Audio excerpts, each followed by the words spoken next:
Alrighty. Hello, everybody. It's been it's been a bit. It's been a little bit. First of all, where the heck did my phone just go? I literally just have my phone on my bed. Because I'm a moron. Anyways.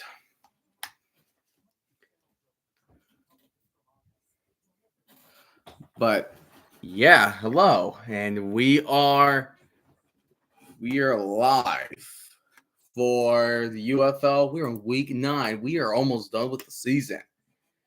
And yes, so we got all the playoff spots, but it doesn't mean that yes, there's no indication of these playoff spots, but UFL is still here, baby. The UFL is here.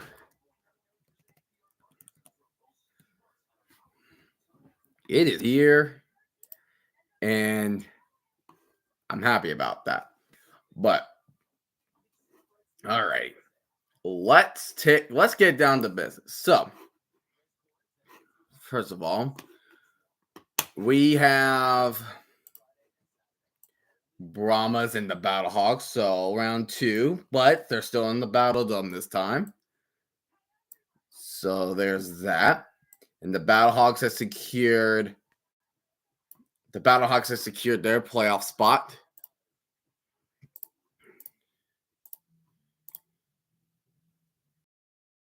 There we go. Playoffs are now here. Well, in 2 weeks, it will be here, but gotta wait for a little bit. We have 8 more games to get through. This is one of them. So let's go ahead and post a chat. Who are we winning?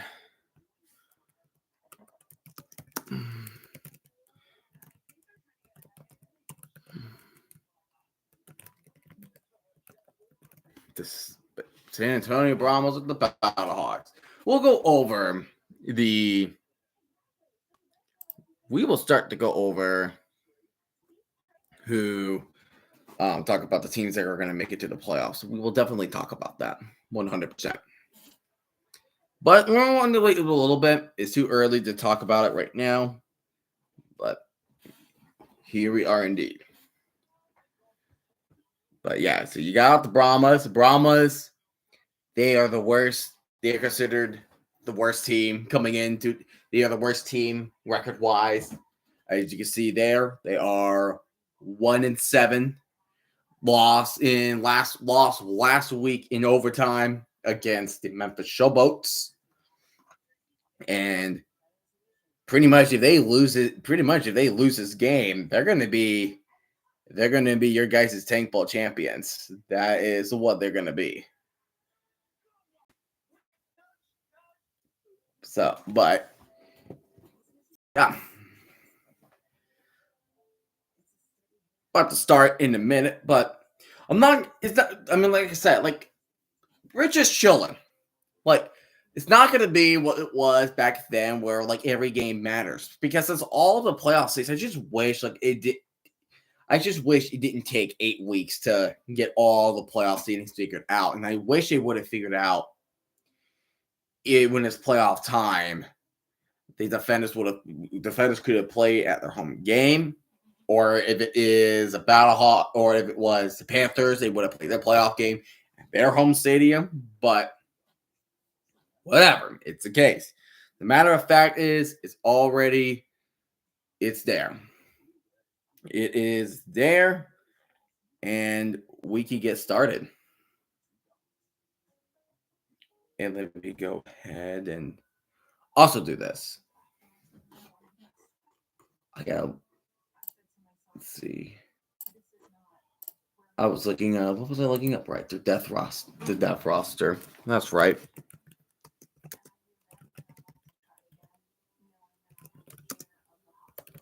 Depth chart. So we might see some players still starting, and some players are going to be benched.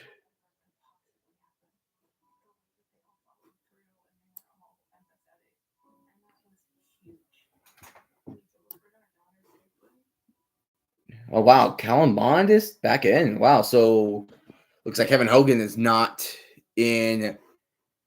Kevin Hogan is not in his lineup, but that is definitely something to. That is definitely something to note there. Um, looks like there's. I mean, I feel like they're still playing for seeding. I feel like that's pretty. I think that is. I think that's what's the case here between the Battlehawks and the Brahmas. It's the seeding. The seedings is what matters the most. But this is this is game 5, but this is the 6th home game for the Battlehawks because if you were not aware about, okay, they already played each other at the Dome. Why are they playing at the Dome again? Well, because there were scheduling conflicts because of March Madness. March Madness was the reason why the Brahmas had to play 4 home games instead of the usual 5. So that is why this was the case. That's why this was the case. Max Dugan's been like ever since like Dugan began have his full-time starter after the Renegades. The offense looks significantly better. It looks a lot better. I cannot be happy for St. Louis fans because I really thought that the Battlehawks would not make it because of the fact that because they had a quarterback situation, but Max Dugan, he takes the cake. He 100% takes the cake. I could not be happier. Feel good. You had to feel good if you are Battlehawk fan. If you are Battlehawk fans. In the playoff picture, yeah. So Michigan versus Birmingham, which is going to be the matchup that you will see tomorrow. Which I'll be streaming both Saturday games tomorrow, noon and 3 Eastern. And of course, you have the XFL, DC, and Battlehawks. Which, by the way, the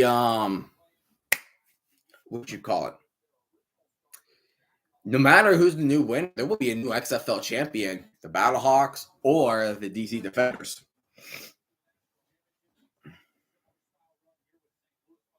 No matter who.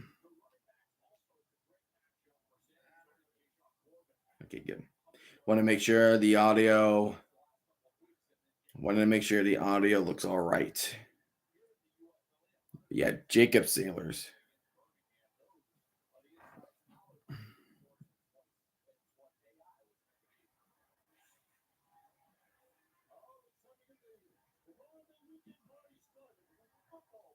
Let's see. Right, it's just I need a thumbnail. There we go. That's how we do it.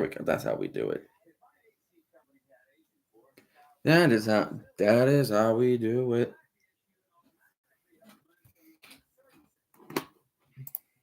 But they had a question up there talking about which matchup, the quarterback or the running back matchup is important.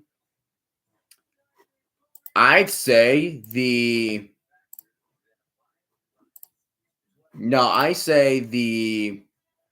quarterback matchup is I say the running back matchup is important. Man, I'm telling you, Jashawn Corbin, phenomenal. He's phenomenal. Give him the ball, he'll run up the middle like a freight. He will run you over like a freight train. I mean, that's the same thing for Jacob Sailors. That is the same thing for Toa Tawa. Like whatever you can hand these guys the ball, they will run you over like a freight train. It's phenomenal to see. It's just phenomenal.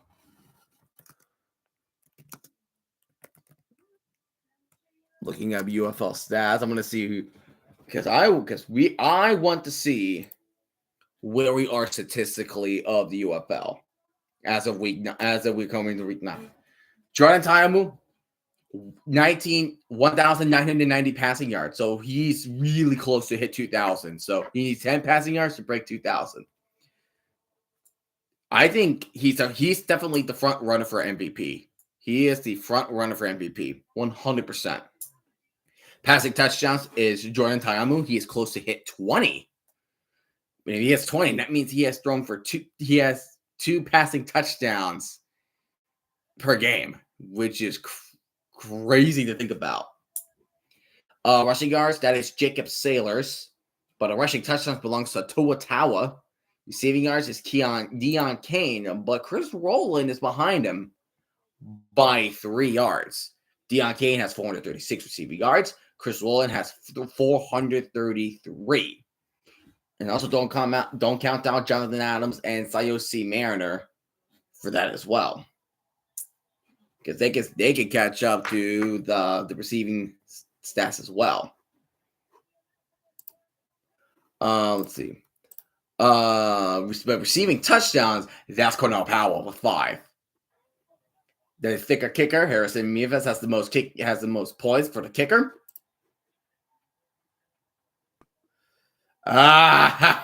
Yes, Anthony. No, I'm so happy. If you guys not aware, Ronald Acuna Jr. is making his debut tonight. And first pitch, dude, he hits a homer. What the freak?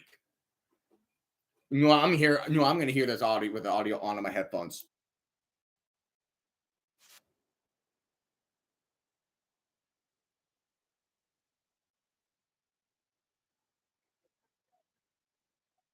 That's how you make an entrance. Holy. That is how you make a freaking entrance. I love Ronald Acuna. I really do. We miss him severely. Severely missing him. We needed him. We needed Strider. We needed Acuna. And baby, we got him. I friggin' love it. I love it.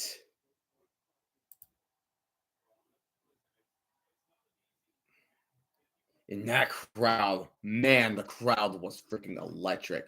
And here we are underway between the Battlehawks and the Brahmas. The Battlehawks are going to get a return. And, ooh, that guy just got flipped the hell over. And that was Gary Jennings at the 20. Holy moly. Well, hi, Tugboat. Good to see you again. Really good to see you again. You're just in time for the UFL matchup. We have the Brahmas and the Battlehawks, and also I'll try to keep track of other games that have been going on. We got some basketball. We got some hockey. Of course, we got some baseball. And heck, even in the esports area, like the Call of Duty League. Speaking of which, I want to see how that's doing. My Carolina Royal Ravens. I can say only for 10 minutes. That is all good, man. All good. Dugan passes to Akeem Butler. Will be tackled on the right sideline for a gain of 6. So 2nd and 4.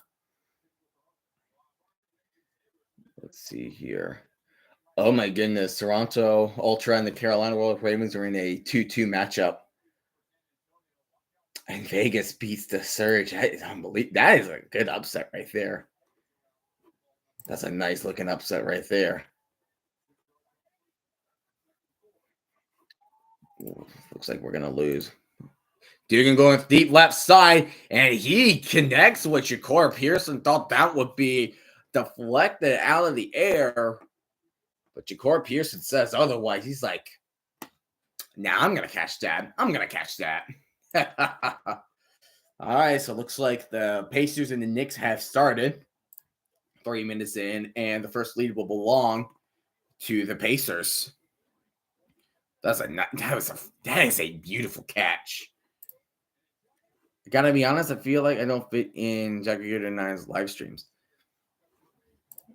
I mean, well, I don't know what to feel. So I want you to say, hey man, you're good. You're all good. I do my best to welcome anybody into open arms. That's my goal. I always try to welcome people in open arms. Jacob Sailors with the run. Dugan 2 for 2, 30 yards. 2nd and 4. Dugan play action. Checks it down to Sailors, and Sailors will be tackled right at the sticks. So first down for the Battlehawks. That'll be a nice, tasty first down.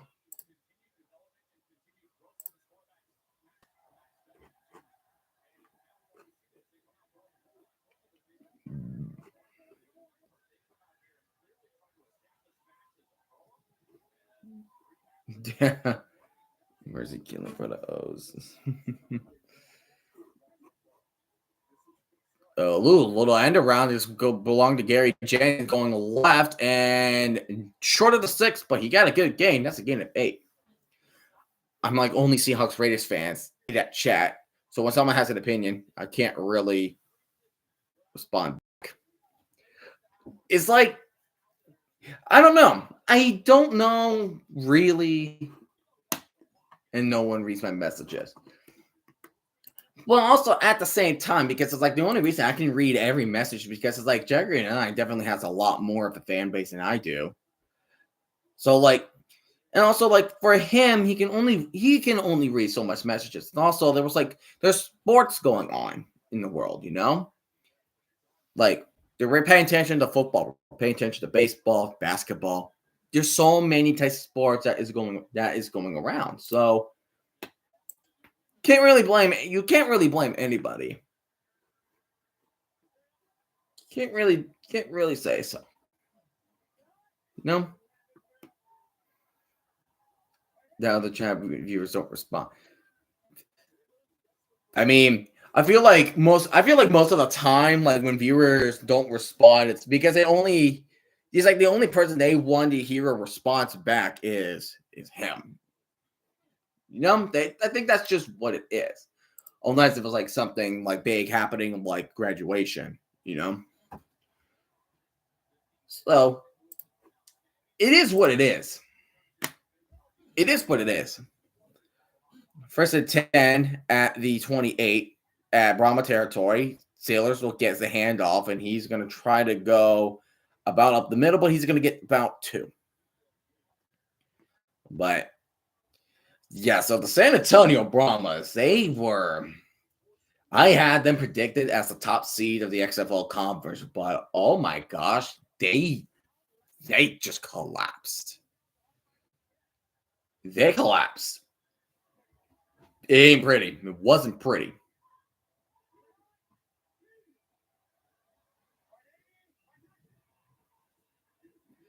And then Jagard Pearson being fast he is on the end around, I think he's going to be short. Jagger and I think Seattle going 5-12 when I have a different opinion, but I'm being respectful and don't argue. I mean, that's what you can do, right? You know, just be respectful. Definitely not argue, you know? Someone has a different opinion. Trying to understand why they think that's the case. Like, why does Jagger just think, okay, why does he think that Seattle's going to go 5-12? When here in my case, I think they're going to be around the middle, like 8-9, 9-8, pretty much usual. Check down the Sailors. Sailors makes a spin move, and he's going to get down at the 9 on the right sideline. First and goal for the Battlehawks. Jacob Sailors, phenomenal running back. Phenomenal running back.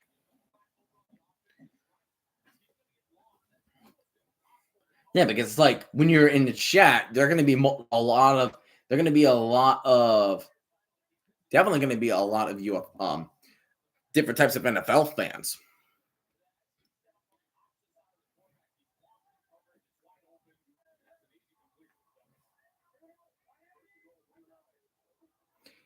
And then Sailor's trying to go left, and he will get tackled at the 5. I'm not popular. Hey, man, you know what I'm going to say? Because when I was in high school, I've been fighting. I was trying to fight popularity for a while. And guess what? Never panned out.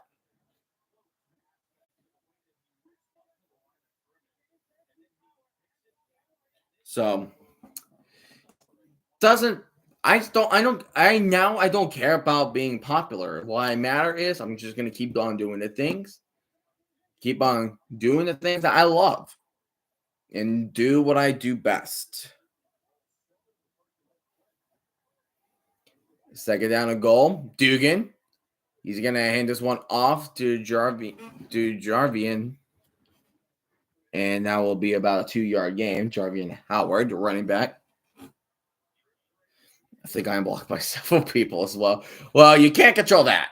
You can't control whatever. You can't control if you're being blocked by others.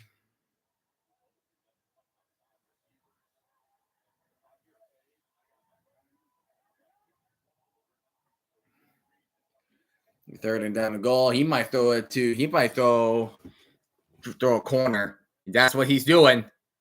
Dikeem Butler tries to throw it to him. He's a big man. Incomplete. Dikeem Butler's a tall man. Whatever you're in a goal line, if you have a passing target, you got to make sure you're on Dikeem Butler because mainly he can beat anybody because he could have catched that right there. If it was just placed just a little higher for Dikeem Butler, he could have caught that.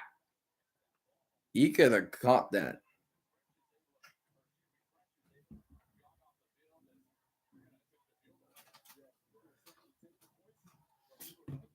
So 21 so 4th and goal.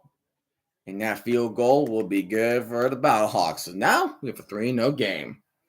Only a field goal allowed for the Brahmas.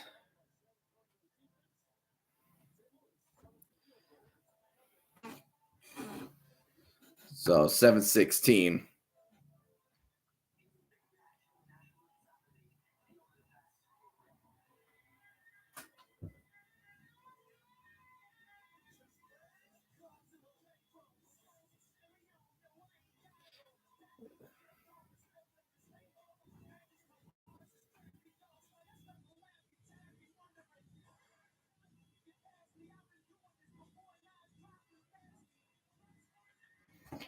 So, I mean, you can't, like I said, you can't really control who can block you or not. That's just bound to happen.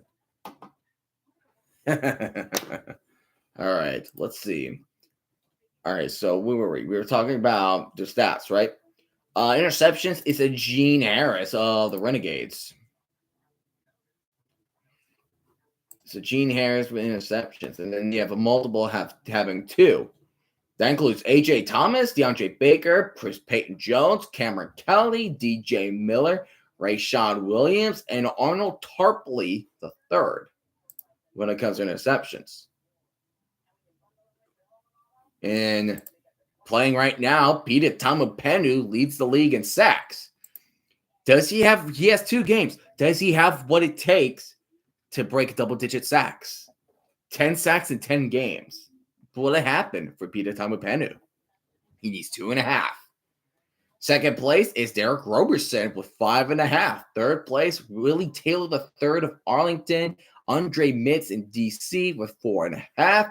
Chris Odom with in tie for 5th with 4. Chris Odom, Bradley Anai, and Tashawn Bauer. So people are fighting for their stat title. And that was on the line. That's what you got on the line.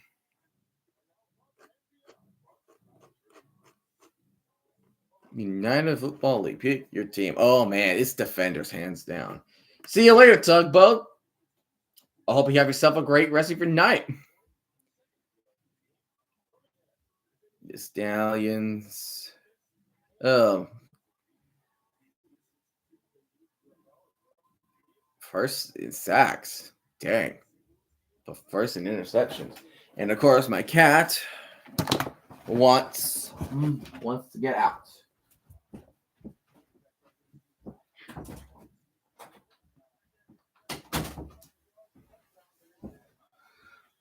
That was the longest drive of the game. That was almost an 8-minute drive for the Battlehawks right there. Almost 8 minutes. So St. Louis will kick it away. Now the Brahmas will have their first possession of the game. He will pass the 20 and will be taken down at the 21-yard line. So the Brahmas it's been rough, really rough. That was Sean Corbin on the return. But here comes Kellen Mond. Kevin Hogan was the starter for the past several weeks. But Kellen Mond will be back as a starter after Kevin Hogan has been sidelined. I believe he is injured. But Kellen Mond was the starter for the first half of the season. But the Brahmas, they have not Fandings out. Here comes to Sean Corbin. And Corbin, first run, and he already got a first down. That's a 13-yard run for him. Good stuff for. It felt like. So here's the thing. You talk about running backs that have been rough and tough, going up, like being tough. Two of them comes to mind, and they never joined, and they didn't join week one. That is Toa Tawa of the Panthers and number 6 on the Brahmas. Keep an eye on him, of Sean Corbin. Sean Corbin made his debut against Defenders, and he smoked them. He smoked them badly. And there is a pass to John Trey Kirkland. I believe that is a 9-yard gain for the Brahmas. He was getting tackled on the right side of the field. So now you're looking at second down and 1 for the Brahmas. But yeah, so you talk about Toa Tawa, and you're also having Jashawn Corbin at the helm. That's why I think it's important to highlight the running back matchup between Corbin and Sailors being the highlight of this game. Even though it doesn't have there's no more implication to play for, but it's important. And here's Corbin, gets the first down again. It's a 1-yard gain. It's a 2-yard gain, but it is enough for the first down. Peyton Party is the interim head coach after Wade Phillips decides to leave the team for personal reasons. So probably after this season and possibly after expansion approaches, we will find out who will San Antonio hire as a head coach.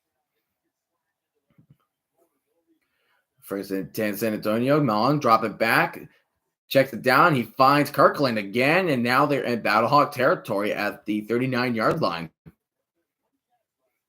So Kirkland was the player I haven't really heard. He was making a lot of noise last year when he was part of the San Antonio Brahmas.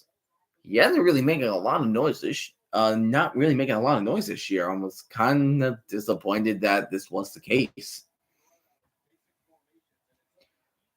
But they're having something clicking here. And here comes the tight end in motion. Deshaun Corbin going up the middle. That's good for 4. So a decent run. Nothing too big, nothing too small. It's all right. So you're looking for 2nd and 6 for San Antonio. Look at this. First 6 games, 123 yards and a touchdown. Right now, he has 252 yards and 2 touchdowns. And he had back-to-back 100-yard rush games, which means he had it against the Defenders and he had it against the Showboats. He's good. Mond, look in the middle, that was almost picked up, and that was Willie Harvey. One of the big highlights of that defense of the linebacker crew, along with Travis Feeney. Both players are highlights. The defense of the Battlehawks has really great pieces, good core pieces. The defense, when we get to the XFL championship game on June 8th against the Defenders, both sides, both defenses are going to play hard. They will play hard. During the 6 off the empty backfield, Mond, he's going to roll to his right. Tomu Pandu chasing him down. He escapes the tackle, and Mond tries to dive for the inside. He was getting tackled. Where are they going to mark him? Are they going to mark him short? Where are they going to do? Where are they marking him? Are they saying he's short? I would think he marked him short. They're saying he was out about a yard, 39 inches. So he was out by a yard. But hey, you have nothing to lose, so why not go for it at I formation? But now here comes a timeout. It's San Antonio with the timeout. Gotta do the timeouts there. But yeah, timeout will belong to San Antonio.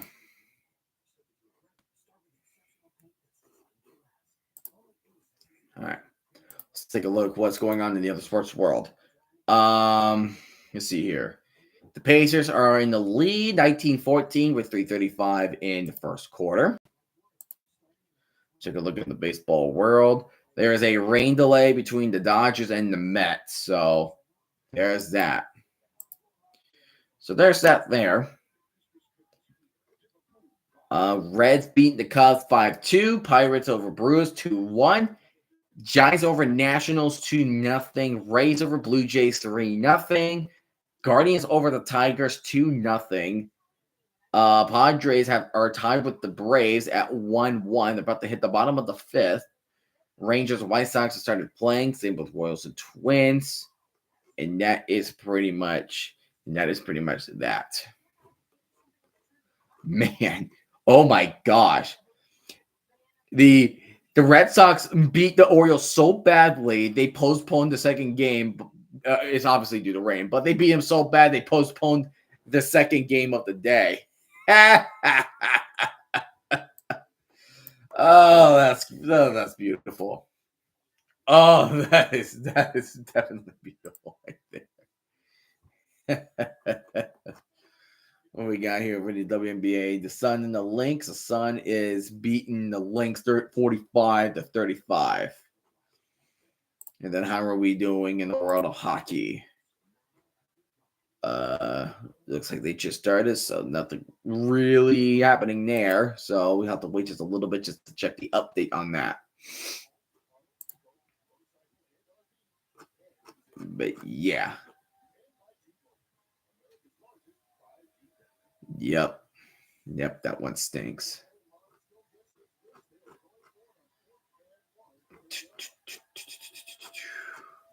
Yeah, Carolina Royal Ravens just, no. Rip. But hopefully they have enough to get to the Call of Duty World League. Here we go. Brahmas going for a 4th and 1 from the 30. On formation. Immediately swallowed. That was Travis Feeney up the middle and immediately tackling Aiden Robbins. Wow. Nobody blocked him. Nobody decided to go ahead and block the linebacker. Everybody went in the middle, and Travis Feeney just went to the side. Ooh, I can see Peyton Party dropping some F-bombs. I can see him dropping some F-bombs. It is that is indeed a glorious thing.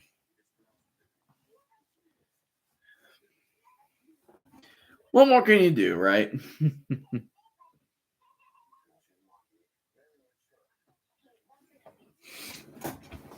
So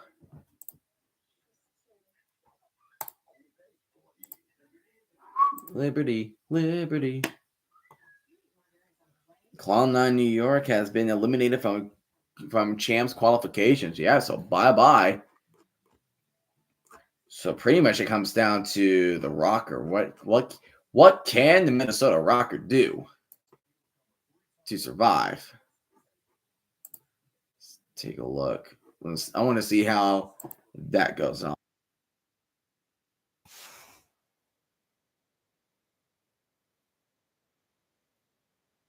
At 1-1 series, but the Vegas Falcons are winning control.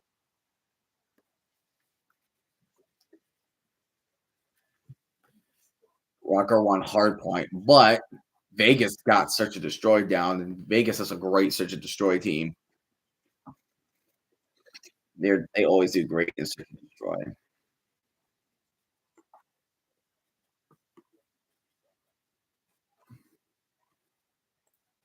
But yeah, so that's the case. Yeah, so that being the case there.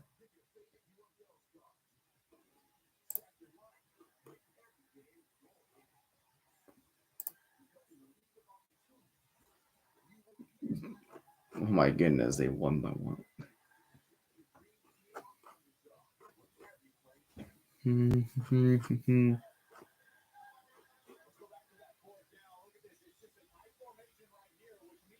Injuries, but the signature move, just her keep missing the layup. Just her keep missing the layup.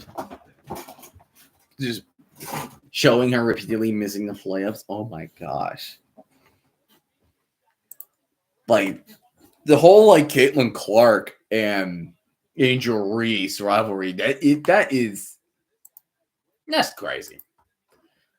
Nothing else. There's just nothing else I could say. That is crazy. 2 forced fumbles, 1.5 sacks. Yep, he deserved Defensive Player of the Week right there. No, not a problem. Dugan throwing left. Oh, that was almost picked off. That was intended for Gary Jennings. Almost picked off. Oh, imagine there. Imagine there.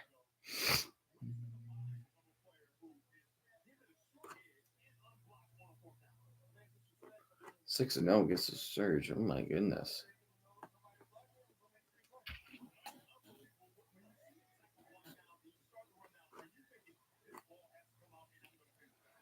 And what the heck was that throw from? And where the heck was that throw going to?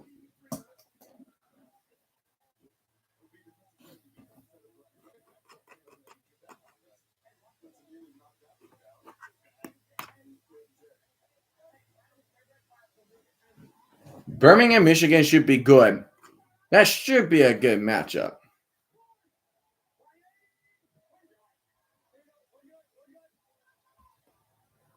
Third down and 10. Dugan dropping further back.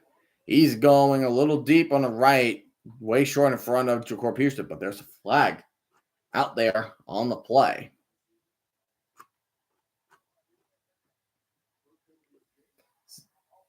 We got offsides on the Brahmas. That is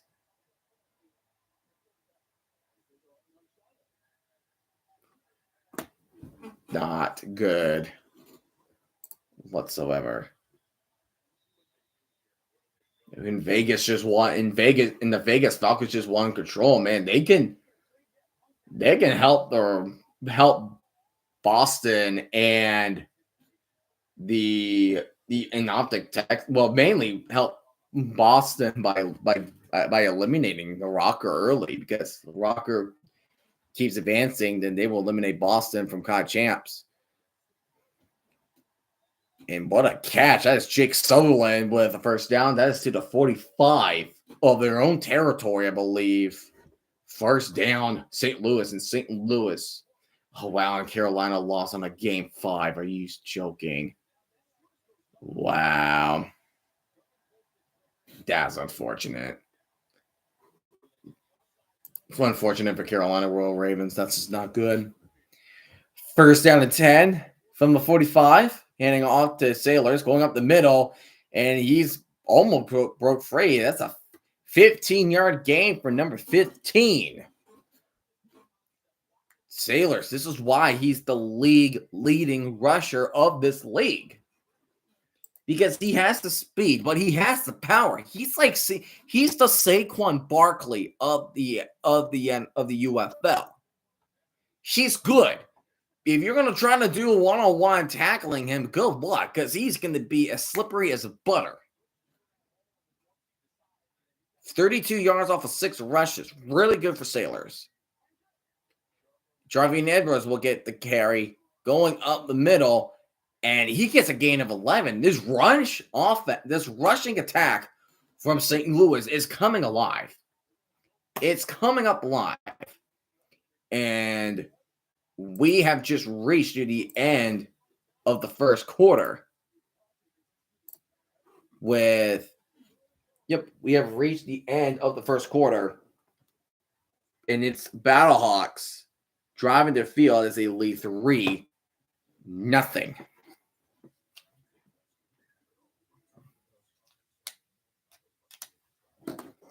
As they lead 3-0.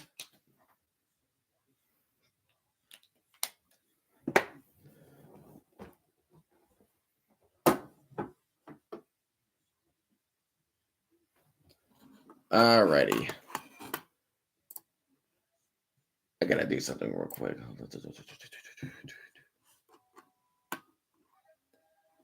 No, man, I'm just happy. Ronald Acuna, first pitch, home run. Beautiful. It's indeed beautiful.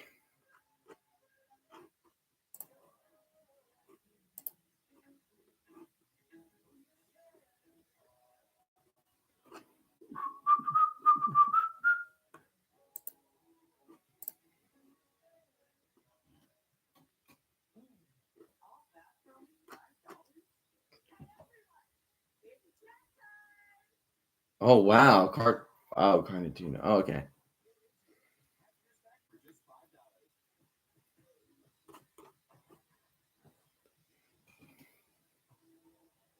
Oh, I just looked at the depth chart for the noon game between the Showboats and the Renegades. Isaiah Henney is inactive. We have a tank ball at noon, everybody. We have a tank ball on the line.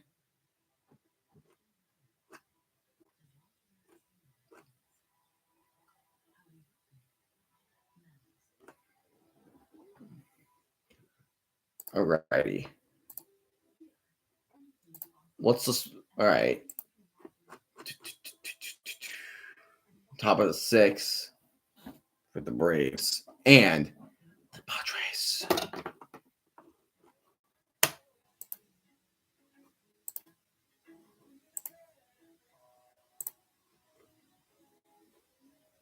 I'm going to throw a spoon at you. That's good. That is definitely good. But when we get to halftime, we will get into more into detail. But since it was graduation for me over the weekend, and that's why I couldn't stream at all the past weekend, there is one play I need to talk about because even to like a week later, I am still dumbfounded of what I just saw.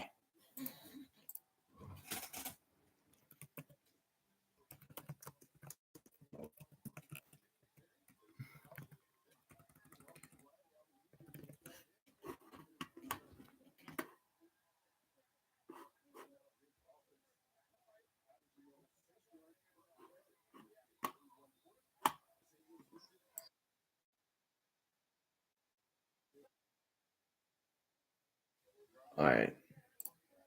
All right. I just wanted to have it ready. I just wanted to have it ready. But Dugan looking, steps up and throws it. And they're saying complete. If they could have just let that go just in case. If he catches that, then that was a touchdown wiped away. But did the ball hit the ground?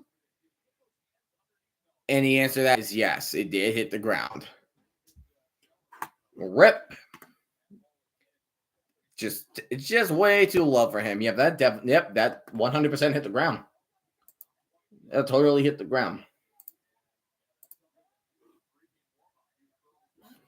Second and 10. Jarvin Howard with a carry. And he's gonna lose one on the play. Losing one on the play.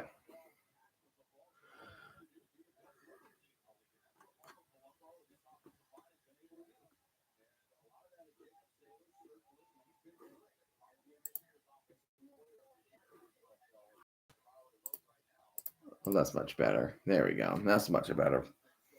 All right. 3rd and 11 from the 30, Brahma territory. They could blitz, but they pretended to. Dugan thrown for the end zone.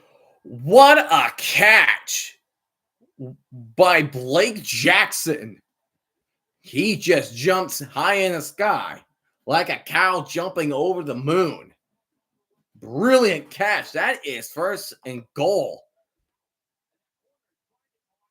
Holy moly. That was just great. Strong hand. Steele was just Seal was just not there, and that's at the 2. What an amazing grab by Jackson.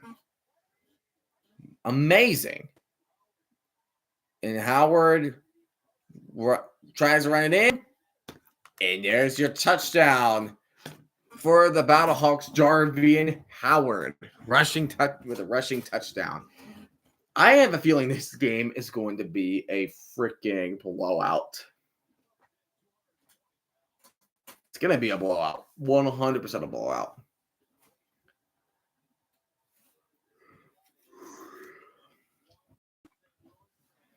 Because San Antonio is hot garbage. It's hot garbage. St. Louis is going to go for a 1-point attempt. Just make it easier. Just simply make it a 1-possession game. That's what you do. That is what you do. But 1-point attempt. That is pistol formation. Multiple tight ends setting up.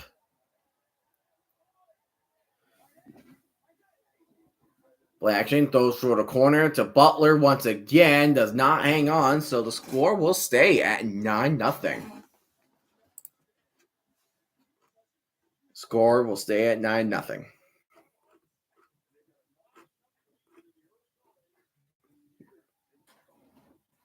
The game is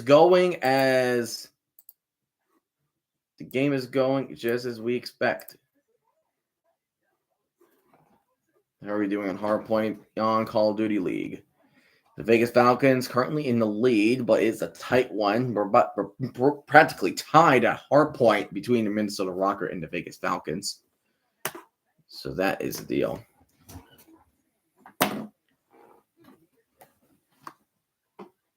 There we go.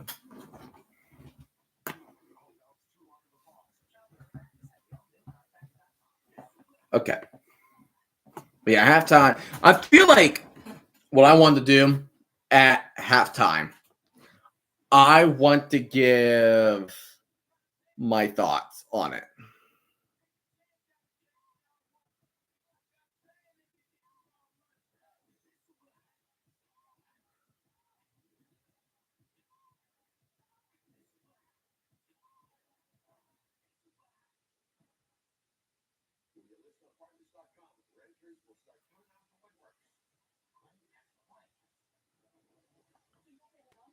Man, no, if I'm being honest,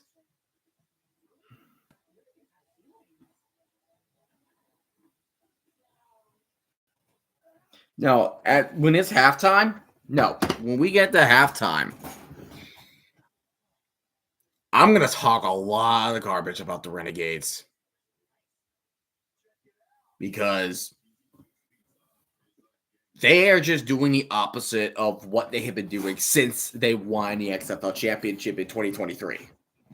And no, I'm not saying that because I'm a fan. Absolutely not. I'm saying that because I feel 2024 and this season is a repeat. It's just different scenarios.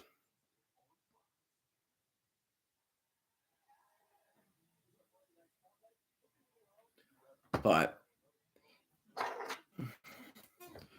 it's frustrating. But at the same time, it's just frustrating. So I will 100% be upset about that.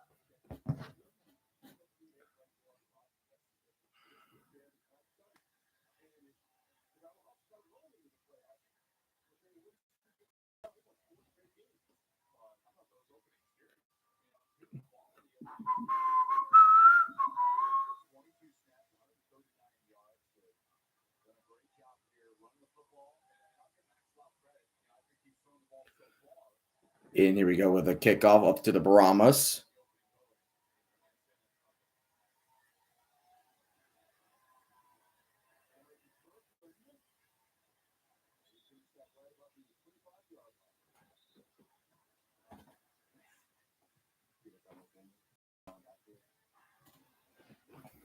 But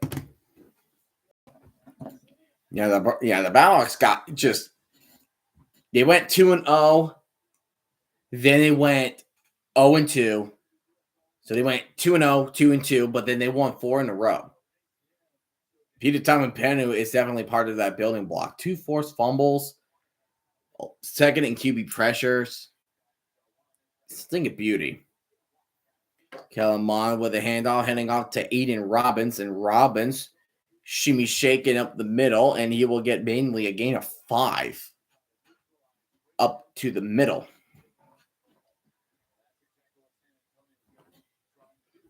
But but the St. Louis Battlehawks is a team that just knows what they are. Just a team that knows what they do best. I mean, the Brahmas, it's like they still kept the core pieces like John J. Kirkland, but the problem was the quarterback position, and Kellen Mond almost got sacked, and he got knocked down way too late, but I don't think that's going to be roughing the passer worthy. But it's definitely, it's something to understand, like, how in the world, it's like, how in the world did the Brahmas became an XFL runner-up to the worst team in the United Football League? Like, that is science that can never be explained. Like, that's like you're taking Super Bowl 56 champion LA Rams, and they ended up being around last place in your division. It's kind of like that, you know? It's like that. I mean, it's like you went from 7-3 and now you're 1-7. Like you became the polar opposite of record wise. And you're keeping an eye on Peter Tamanpenu. Again, he needs 2.5 sacks if he needs to break 10. If he needs to break 10 sacks, and Mond throws a dart to John Trey Kirkland, and that is a first down at midfield for San Antonio.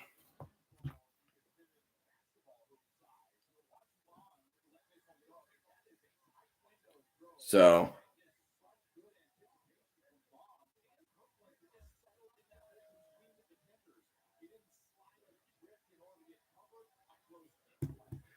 but still, first and 10, midfield.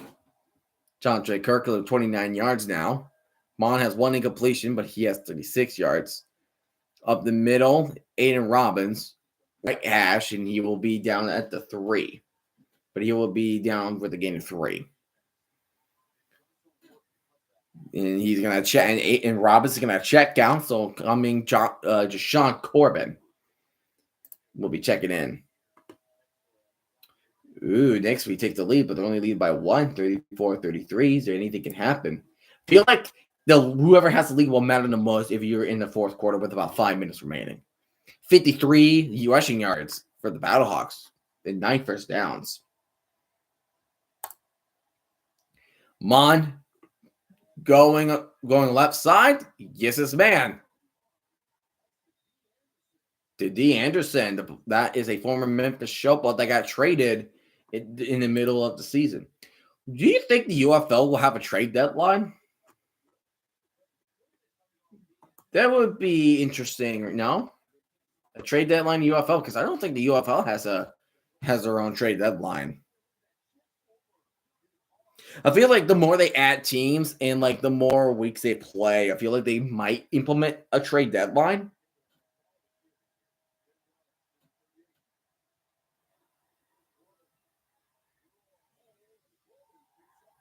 And then, there's a fumble, and he's taking it way back to the house. Scoop and score for the Battlehawks. It cannot get. That was a Micah Abraham. That was a fumble by Corbin? It's not usually what you want to see. Oh man. It was a fumble. Was it a clean? Is he down? Oh, that's fumble. Sorry. That's a fumble for sure. Tough break, San Antonio. Tough break. Oh gosh. Oh no.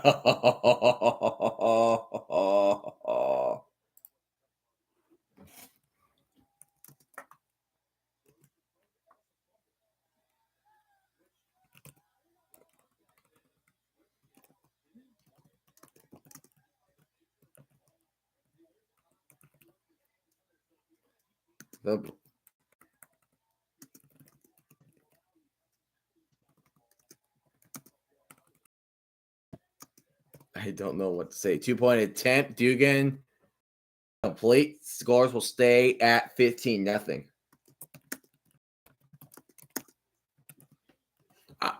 Micah Abraham scoop and score. Again, I don't know what to say for the Brahmas at this point. It's like I'm going to repeat myself. He was driving the ball, and yeah, Corbin fumbled. Yeah, you might want to block Travis. Yeah, you might want to block Feeney. Yeah, I don't know. St. Louis is. I'm going to say yes. St. Louis is a team that got better. They got better.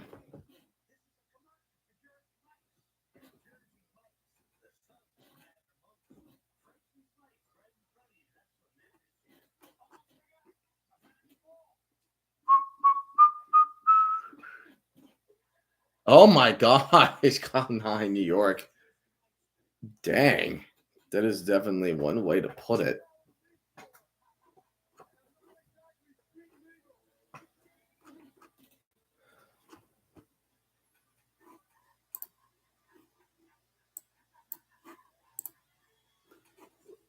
Looks like the Rocker and the Falcons are going to figure out who will win and who will go home. This is a must win for the Minnesota Rocker, of course. First strike coming from the Rocker. That's a good start for them. For search and destroy.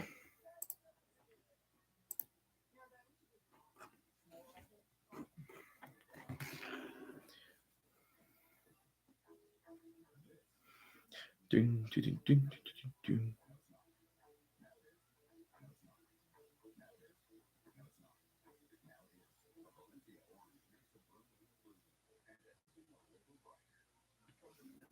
Hi, my friends. You know what's a good? All right. If you guys like playing Cards Against Humanity, and if you have a phone, play Evil Apples. Evil Apples is it's basically Cards Against Humanity, but playing it on your phone. It's fantastic.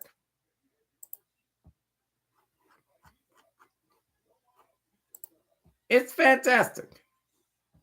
Shamar Smith at QB. Danny Etling is at QB. I would think that Evil Apples brings out the degenerate side of us. Yeah, I agree, Anthony. Oh, Anthony, hold on. Can you stay for halftime? Because you're going to see a new level of like ranting I'm going to do, because I will play the clip, but it was like a dumb decision. That happened against the defenders. But again, man, I'm just happy.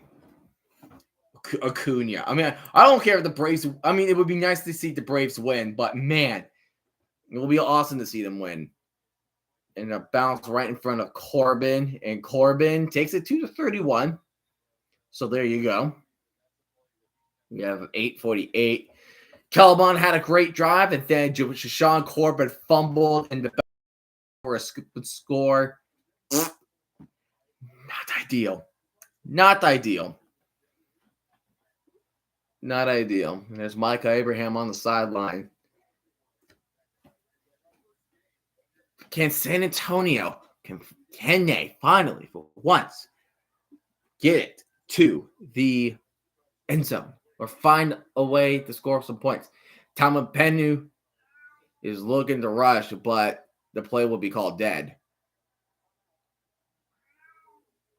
And it will be St. Louis will be calling the timeout. In my course, The kitty wants to come in.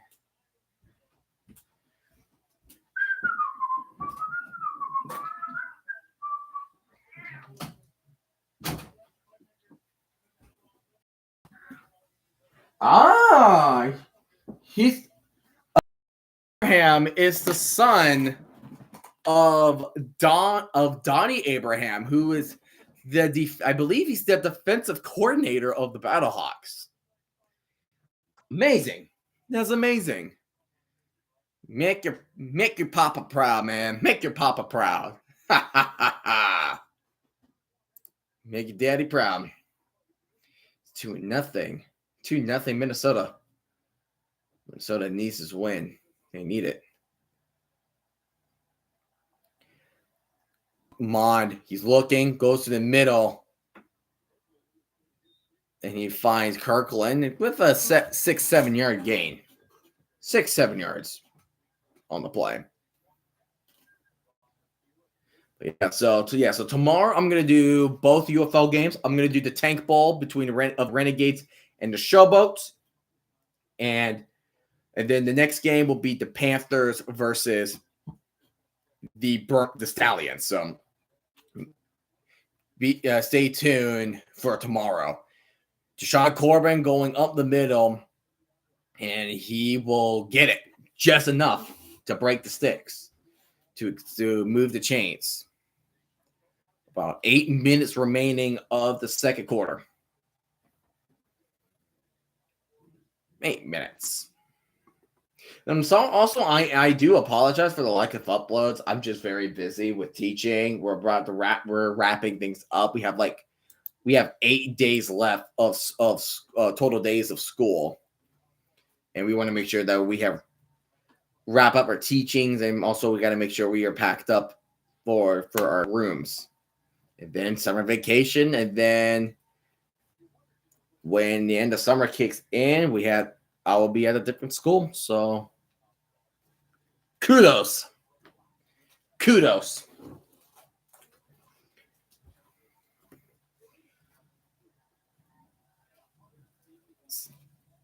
So Kellen Mond at the 41-yard line of San Antonio Brahmas. Brahmas looking for the first win since the Defenders in week 4.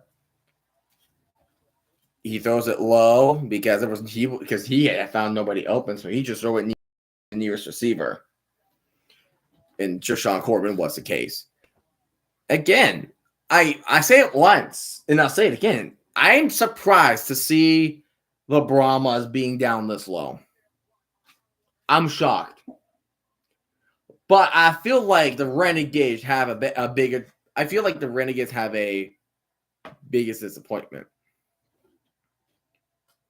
Corbin throws it to Kirkland. Nobody was covering Kirkland. And Kirkland will get the first down. And Cat, you really, dude? Knock over the freaking scoreboard. Hey, dang it. Hold on. Let me go ahead and get everything settled in. Hey, Red Black. Your cousin's rehearsal dinner and wedding is tomorrow. What's up, Red Black? Good to see you, man. Congratulations on your cousin getting married. That's amazing to hear. I hope you're having yourself a good time. Sean Corbin left side breaks the tackle, and he gets enough for the first down. There we go. Here we go. Don't know what the heck that was.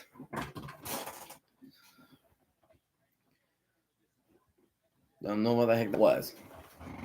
But Deshaun Corbin breaking tackles. He's good. Still inside because I'm not surprised there, man. I'm not surprised. Not surprised. Kellerman dropping back, rolling to his right. He's going deep to the end zone. Oh, he had it and dropped it. Dang. Right there. He was right there. Oh, that was Greg Ward. He ran deep. Can we now talk about the season of the pressure ball? Oh, dude. Don't worry. No, I knew I'm going to cheer you up.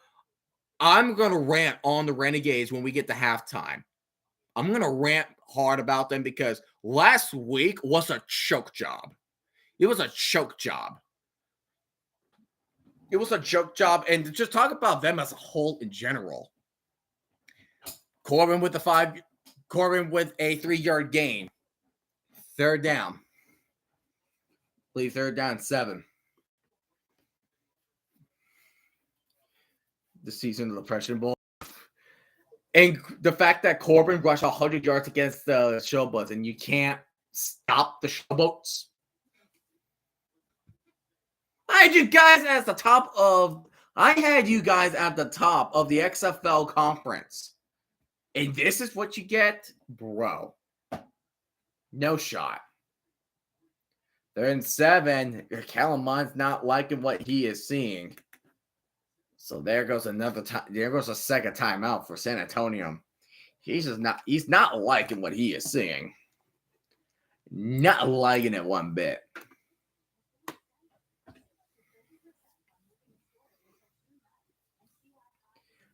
No, it's just a thing with the Renegades is I'm seeing the same thing over and over again. Like how I am saying the same thing over and over again because I am really looking forward to talk about what I just witnessed. It's like, sure, Brahmas is the biggest disappointment. No doubt about that. But I feel like not a lot is talking about what the Renegades did for not only last year, but this year too. That's my issue. That is the issue that I have.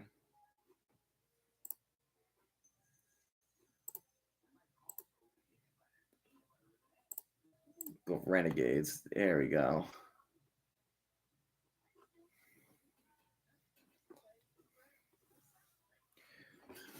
Then what was the 2024 Arlington Renegades?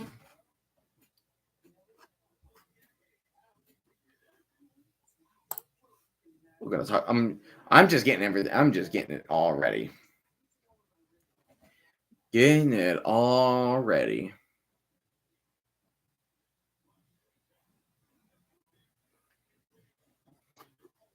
Oh, Ortho. No, that's right. That's the sponsor. Yeah. Oh my gosh. Last year was so bad. For the Brahmas. Got I will tune in later if the stream is still going. Also, go Knicks. See you later, Lightning. See you later, Red Flag. I hope the wedding goes well. I will see you later, hopefully. And remember, I am streaming the noon game and 3 p.m. game of the UFL tomorrow. So if you are willing to join, feel free. But hey, your wedding's more important, so have fun for that. Have fun for that. Yes, this is the Fenders against Max Dugan. So this is going to be very, oh boy. That's going to be interesting. What are they going to bench Dugan? Who knows? Here we go. 3rd down 7. Mon going further back. And he finds receiver. Oh, we got some pushing. The receiver on the Brahma gave the bench player a little push. Moves Marquez Stevenson pushing a Battlehawk on the bench. So watch, he gets pushed out and then he pushed number 6. That was Miles Sims that Stevenson pushed. Why was there a reason to push him? I don't think there was a reason for you to push him. 1st and 10. Corbin with the carry, and he goes up the middle. Good carry. That's a gain of 14 from Corbin. He's trying to make up after that fumble that led to that followed the scoop and score for a touchdown. Corbin's a great running back. He is gonna, if he gets a touchdown off of that, he's gonna be forgiven. He will be forgiven. because, oh, baby. Josh Corbin, 8 rushes, 54 yards. That's good. That's 100% good. Can he have a third straight 100-yard game? Mond carries it for himself. That's about a gain of 3. Pat gets it to at least a 15. 3.5, around 3.5 minutes remaining for the Brahmas. Battlehawks have the ball first, so the Battlehawks gets the ball. Got the ball in the first half, so the Brahmas will have the first possession of the second half. So 2nd and 7, down to 3 minutes. Takes a snap, it's Mond. And Mond, he's looking, he's scrambling. He's going to try and run up again, gets a gain of about 1. And I believe that was Travis Feeney that came up behind him and tackled him to the ground. So now you're facing 3rd and 6 for San Antonio.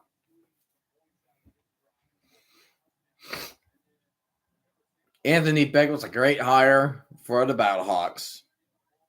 Great hire. He was a head coach of the San Diego Fleet in the Alliance of American Football. And now, I think he has 20 career wins for the Battlehawks, which is fantastic. Those are Corbin, and Corbin will go just enough to hit the chains. And that will be a first down for San Antonio. And we have reached the 2-minute warning in St. Louis.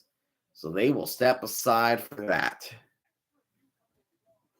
So speaking of scoring, let's take a look at it. Let's take in the world of other sports. Let's take a look at the world of sports. Reds still in the lead. We're tied in Pittsburgh. Giants extending the lead. Bottom of the 7th for the Braves and Padres. Brother. Looks like the Yankees are playing, and the Yankees have scored a run over the Rockies. And the Rockies, dude, the Rockies are different level of trash. Oh my gosh. They are a different level of trash. Like you're making the New York Jets look competent of teams. Because the Rockies joined 1993? And you have I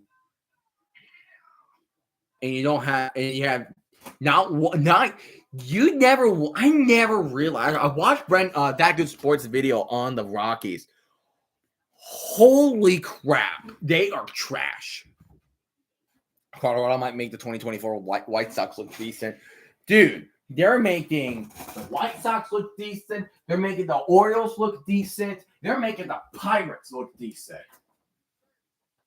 It doesn't come close. At least they're trying. Hell, dude. And here's the catch, though. The damn Braves. The Braves were the last winless team. We were 0-7. How are we having a better record than them? We were 0-7 to start the season, and they're like this? Holy crap, they're bad. Holy crap, they're bad.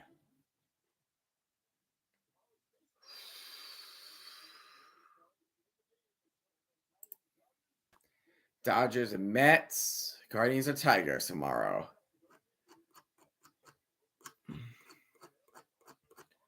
Like, I'm looking at the expansions. No, Rocky fans, they deserve better.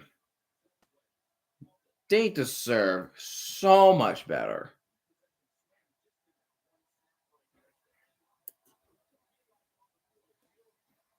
Wow. And here comes Corbin. Right side will be down at the 5.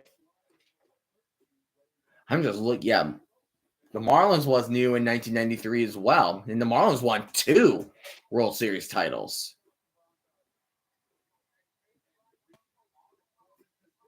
Mariners was founded in 77. Rays was founded in 98. What is the most recent? I think it was the Rays, I think, maybe, or Diamondbacks.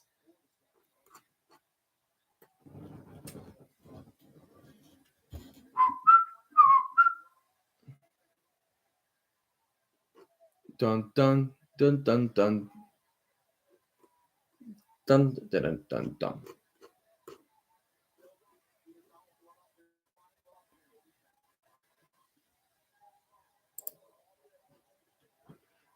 Yeah, 1993. Yeah, no NL West division. None. None.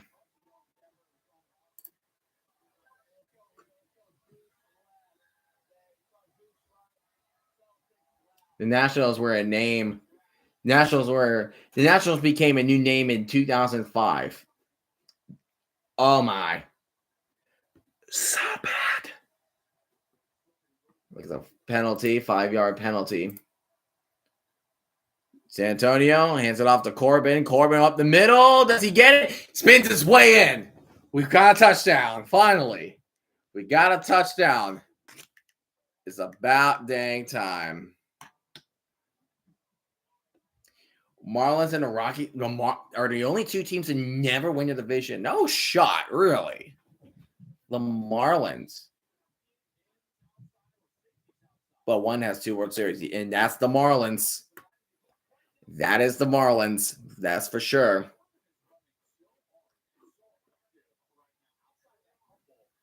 Feel bad for Rocky fans. Because I think how many teams have not won? And that was 07. And that was 2007 against the Red Sox. Getting full sweep. 1 point attempt for the Brahmas. Corbin up the middle, and you got it. 15-7. 15-7 San Antonio. There you go. Now it's an okay game, all right? This is an okay game now. We can celebrate. Whoopee.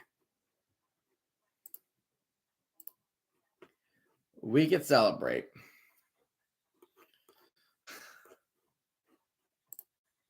But man, I'm going back again.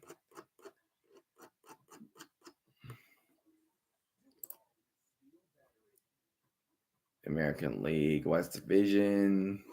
They've been in for a while. Yeah, the Rays was 98. They were known as the Devil Rays back there. Okay.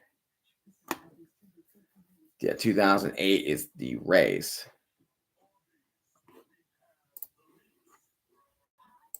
Diamondbacks was 98.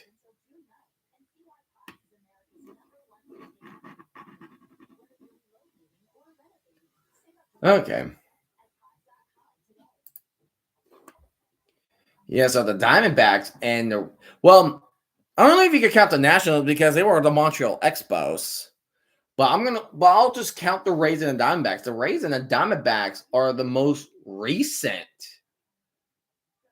They were the most recent expansion teams right there. They were the most recent expansion teams.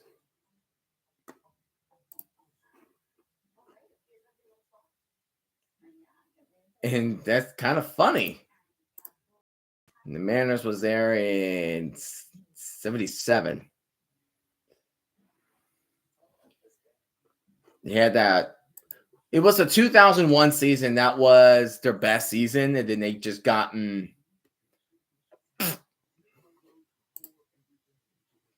Cincinnati Stars.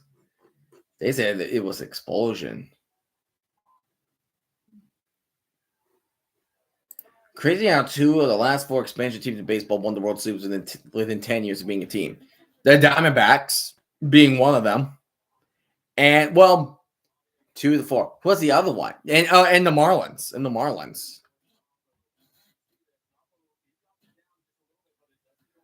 Oh, yeah, the throwing motion between 2 quarterbacks. Duke and the Timos should be fun. I'm gonna expect a really high score game between the Battlehawks and the Defenders in the XFL championship. I don't care much of week 10, but I'll still I'm actually gonna I'm gonna stream the game because it's the fun, and of course it's my team. So there's that. What's crazy about the Diamondbacks, they were arguably better. They got rocked by the Cards in the division series. Ouch. And here comes Gary Jennings. He's trying to maneuver his way. And he will be down past the 30.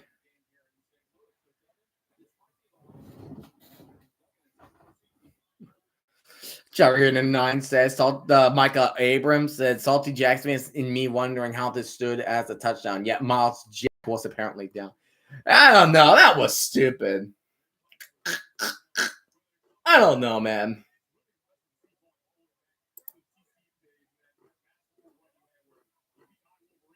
And the Rocker defeats the Vegas Falcons. The Kenny apology form. Dang, 7-0. Holy crap. That's amazing. 2nd and 5. Dugan throws it. Gets Butler. Oh, he tried to strip it. Ain't going to happen. 52 seconds left. 52 seconds remaining. 52 seconds remaining. Dugan going to the middle. Corey Pearson catches it. We'll extend the drive. 1st and 10, 42 seconds remaining. Clock will definitely stop temporarily. Ooh, Dugan just got rocked. Absolutely rocked.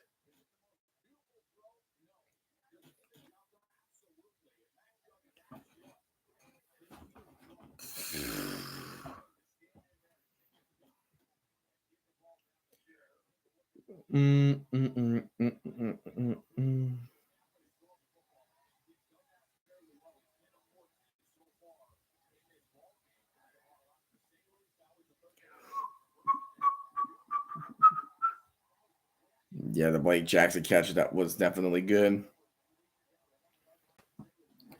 No rushing for Max Dugan. That is definitely something. He's 10 for 14, 113 yards. That is definitely good. Good performance so far. Dugan, no mistakes yet. And Dugan's going to go in the middle again. Nobody covering Pearson. Pearson going backwards for some reason, but he will step out with a 5-yard gain with 34 seconds remaining.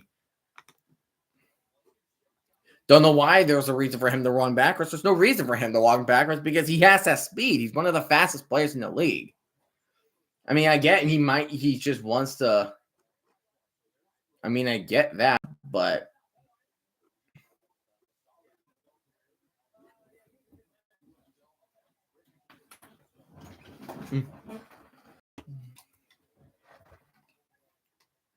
Here comes Dugan, dropping back. He's going to throw it left side. Ooh. That was Blake Jackson with the intended target, but goes over his head. Incomplete. 3rd and 5. Both teams with one timeout. 30 seconds. 30 seconds remaining. 118 passing yards. Antonio has only 7. Only 77 of the day. 3rd and 5. 3rd and 5. Dugan dropping back. He might go deep. Yes, he does. Oh, that is 100% like he freaking yoinked his jersey. What are you doing? What is Corey Mayfield doing, tugging his jersey? You just gave him at least a field goal right there.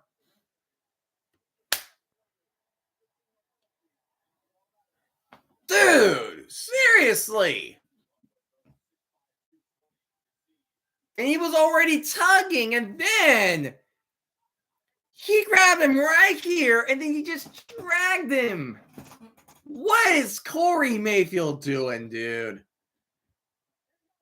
Hey, Dugan, if you want to, just throw it where he's covering. Just keep it to Butler. If he's holding a lot, you throw it to him because he can't cover for crap right there. And here's Dugan running for the first time, and he will get out of bounds at the 16. The clock will stop at 19. I don't know what he was doing. What was he doing? Oh, sweet Christmas. Oh.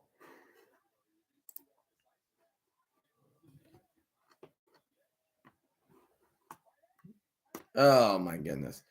Dugan, he's going to go for a little cutback. Missed tackle. That's Frank Darby. That is touchdown for the Battlehawks.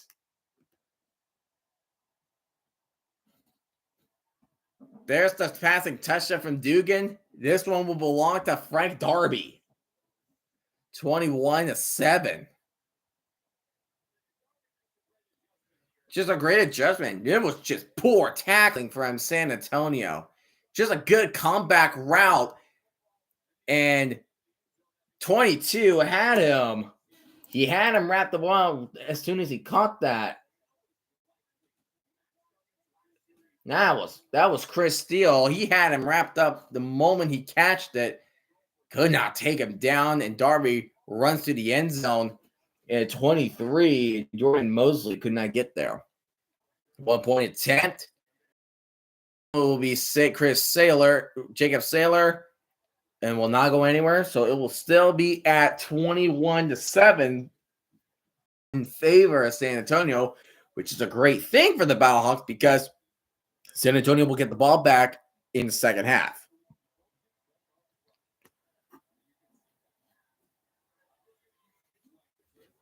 So one timeout, you're not gonna get far with 12 seconds unless you can make a freaking miracle out of it.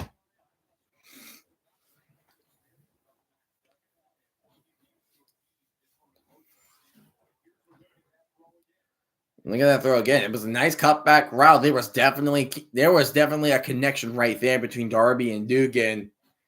Darby, the moment he caught that, and that ball was spiraling out of control too. It wasn't a perfect throw, but Darby, with much reaction time, managed to get to the ball no matter where he was. Just bad tackling from Chris Steele. You got to make that tackle. You have to make that tackle.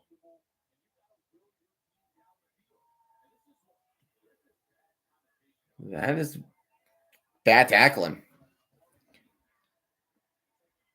Uh-oh. We might get a good return. Uh-oh, and there he goes. To the 40. Past the 30. To the 20. To the 10.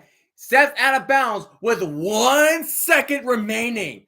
San Antonio could still score for the touchdown if they want to.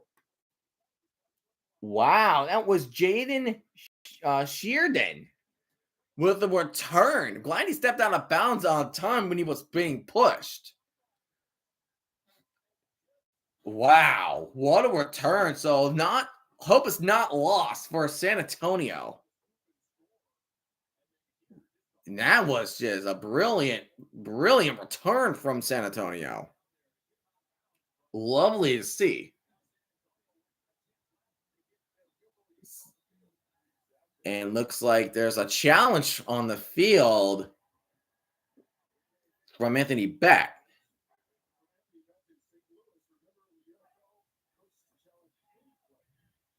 They can do any play, so he was seeing something that we couldn't.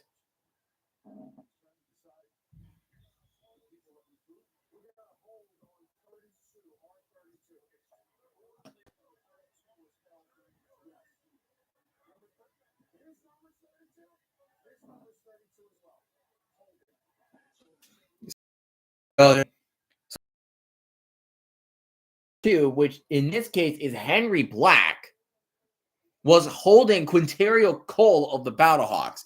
This is what he is challenging. So let's see if there's going to be a challenge. So 32. So keep an eye on 32s.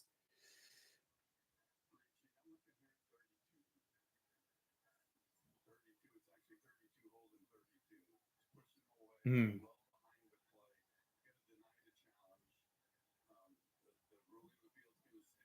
Yeah, so they're saying no holding. So no holding for the Battlehawks. So goodbye Super Challenge.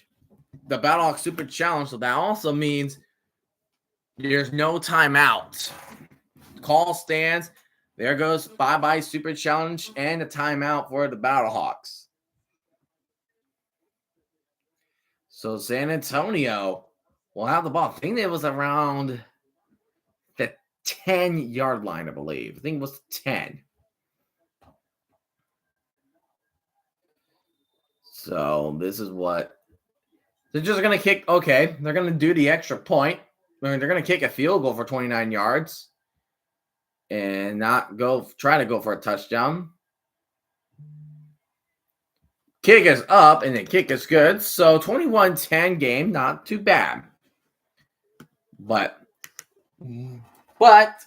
Brahmas will get the ball back in the second half when they return. So in the meantime, we're just gonna have conversations at halftime. That is just what we do best. Okay. All right. So, oh boy, give me a minute.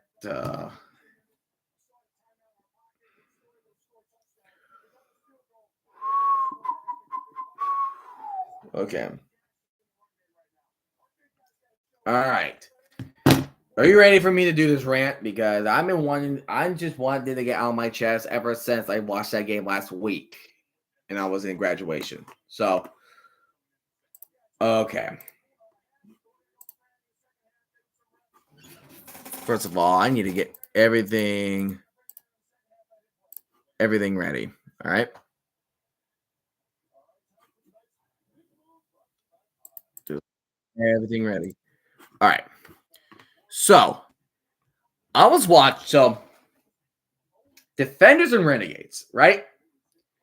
Both games were fantastic. They are like they're like the top two games on my list for the best games this season. Games in Defenders this season were bangers. They were classics. Both games had both teams scoring 30 apiece. Fantastic, right? But what also these both games have in common is the Renegades just shooting themselves in the foot. Talk about week 5 when both teams are 3-1, a battle for first place. The Renegades blew a 15-point lead. They had a 27-12 lead in the second quarter. And they had a 27-15 lead at halftime. But then the Defenders came back and won when they never had a lead that entire game. So in this case, the Defenders had a lead about 12 points. The Renegades were sticking with them, but behind. They were almost there. But the Renegades shot themselves in the foot again. I'll explain why. So we're gonna So I am going. This is a clip from Aiden Burke on Twitter. But this needs to be studied because I can't fathom what the Renegades were doing. I can't. So of course, let me get the context right. So it's a 2-minute drill, and the Renegades are doing what they can to drive down the field. They just got big help from the defenders. The defenders not playing smart. There was an offside. There was a holding penalty on the defenders, but after the play was over, the defenders got flagged for unsportsmanlike conduct on the Bryce Thompson for slapping a Renegade player. So they got a 20-yard penalty. But here's the issue. If you look right here, there's no timeouts here for the Renegades. None. They used one earlier. They can't call a timeout. And also when they were getting the play off, when they had no timeouts, and there was a false start when there was running clock, they lost 10 precious seconds of that. Or I think No, or it was the illegal forward pass. It was one of them, but they suffered a 10-second penalty, and he had no choice but to spike the ball. Then you get to this play with 5 seconds, and apparently, Jagger, and that was according to Jagger and 9, Bob Stoops wanting it to spike the ball so they could kick a field goal, and then you could go to overtime. But then this play happened. Gonna get it quick into the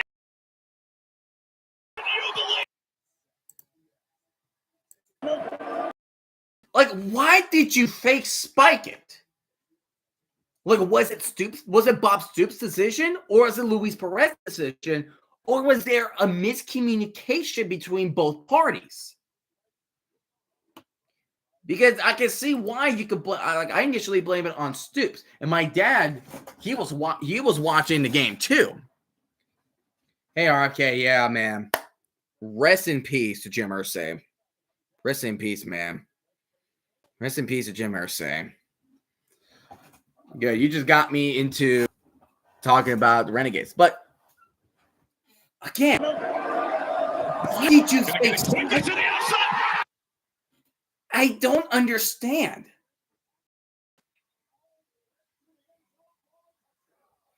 Why?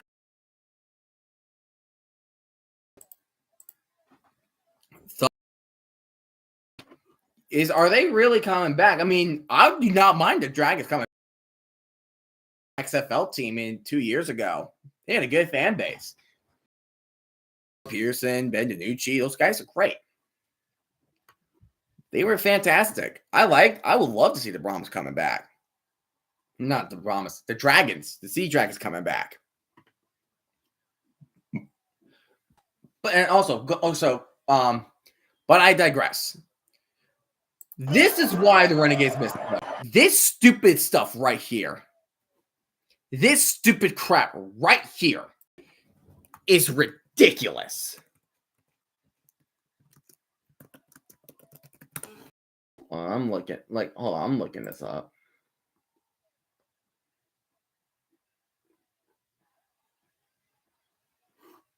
Larson said it. Are you sure Larson said it? Hold on. I would like to see it for myself. I would like to see it.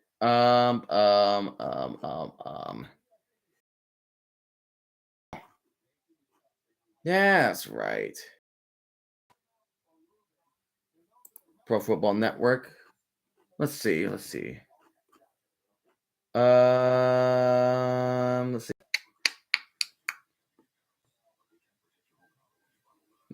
Yeah, he's not. Okay.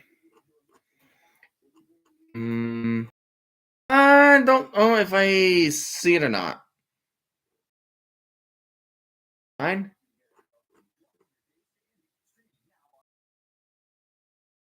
Might have to look at it at a different time, but the Renegades, right? This is the same crap they pulled last year, except they did not have an 0-6 start. They had a 3-1 start. They have never won a game ever since they choked that 15-point.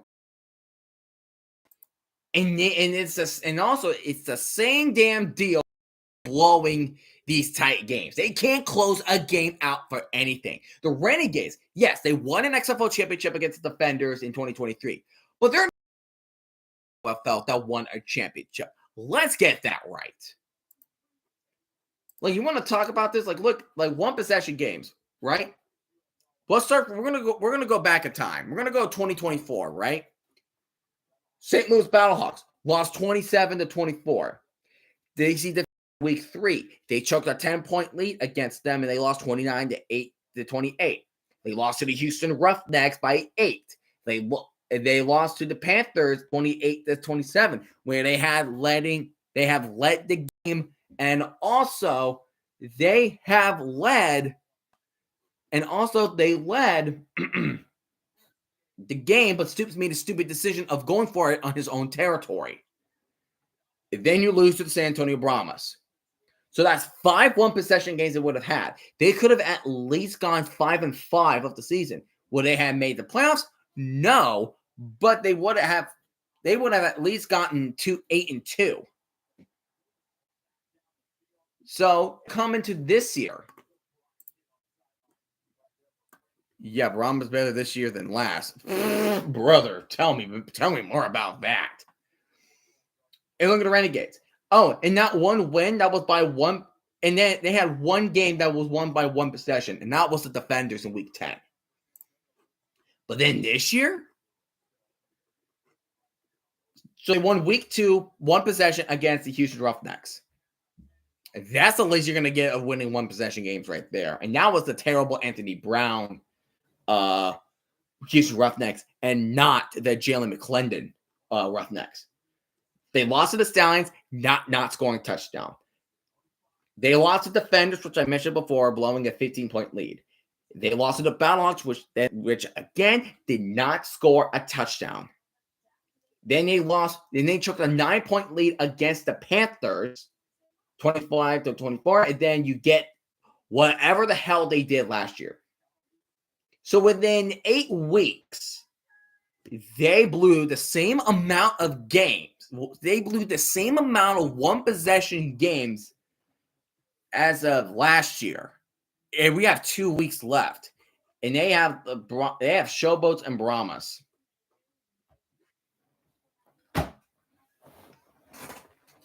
You can say much more about, you can be more disappointed in the Brahmas. But I feel like the Renegades should be talked about more because that is really disappointing. They need to fold and bring back the Breakers in their place. No, to be honest, I would like to see the Showboats folding and then bring back the Breakers.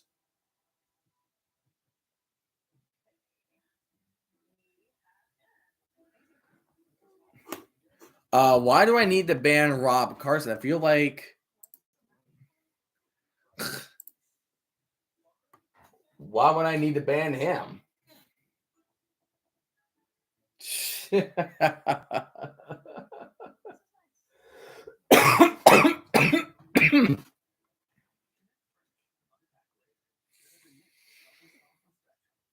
Oh, brother. This is mess up stuff on Dragon. Let me go see the proof to see if the proof is in the pudding. I want to see if the proof is in the pudding.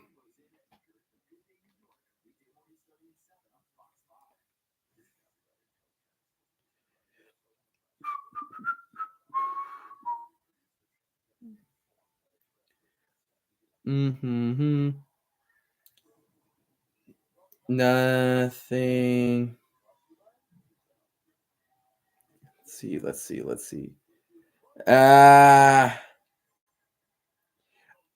I don't see it, man. It was an old stream. Oh, it was an old stream. Oof.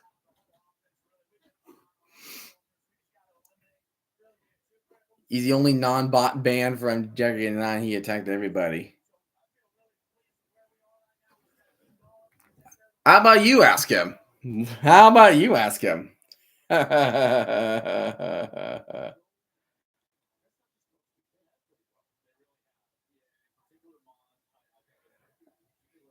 about you ask him?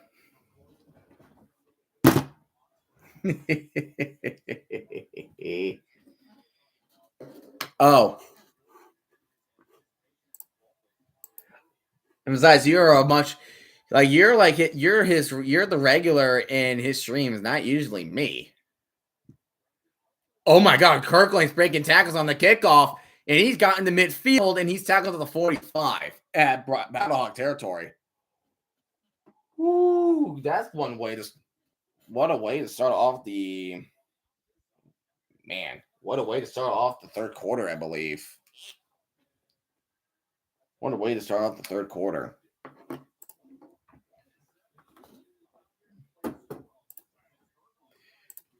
How are the Braves doing? Are we still sucking? Are the Braves sucking? Nope. Still tied. We are still tied. Somehow, some way, shape, or form. And he goes a run up the middle. 5-yard game.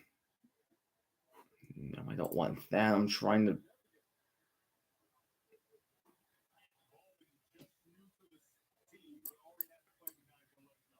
Come on now.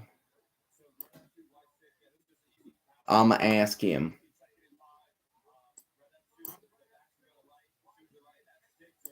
Dude, dag nabbit. And of course, the Padres just got a home run, got a run. I hate everything. I hate everything. I'm innocent. Don't let him fool you.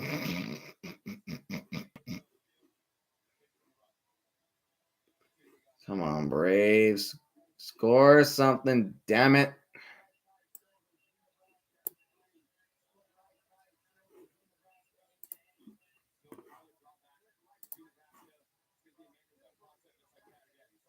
For some reason, it's not letting me drop it down. Why is it not letting me drop it down?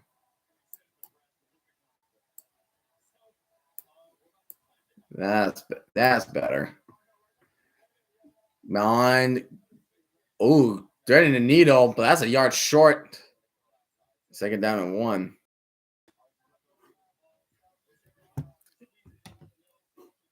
Don't, no.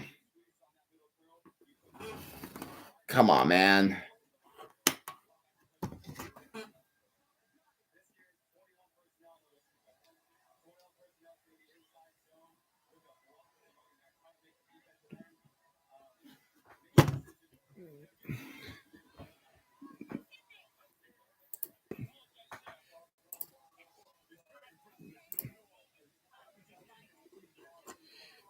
Yeah, I don't. That word is not acceptable to me. I hate that word. I hate that word so much. Not a fan.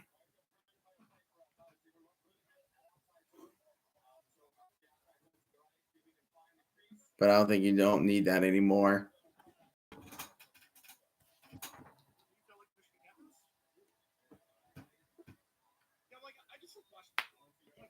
Oh, yeah, I just see you asking that. Hold on.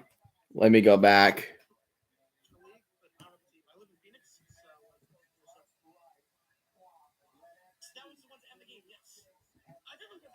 But did he respond to that, to your answer yet, or no?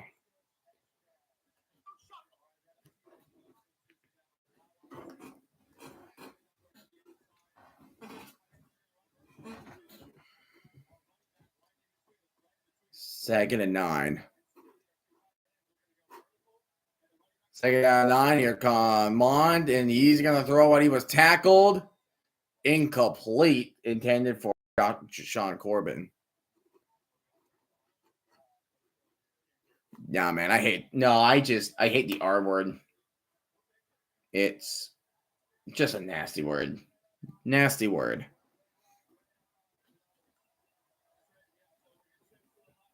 Nasty, nasty word.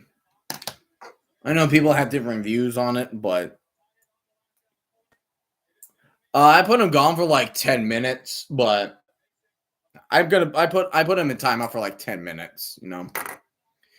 Corbin go over the end zone. What a catch. I think that's Alize Mack for the touchdown, I think. Yep, Alize Mack.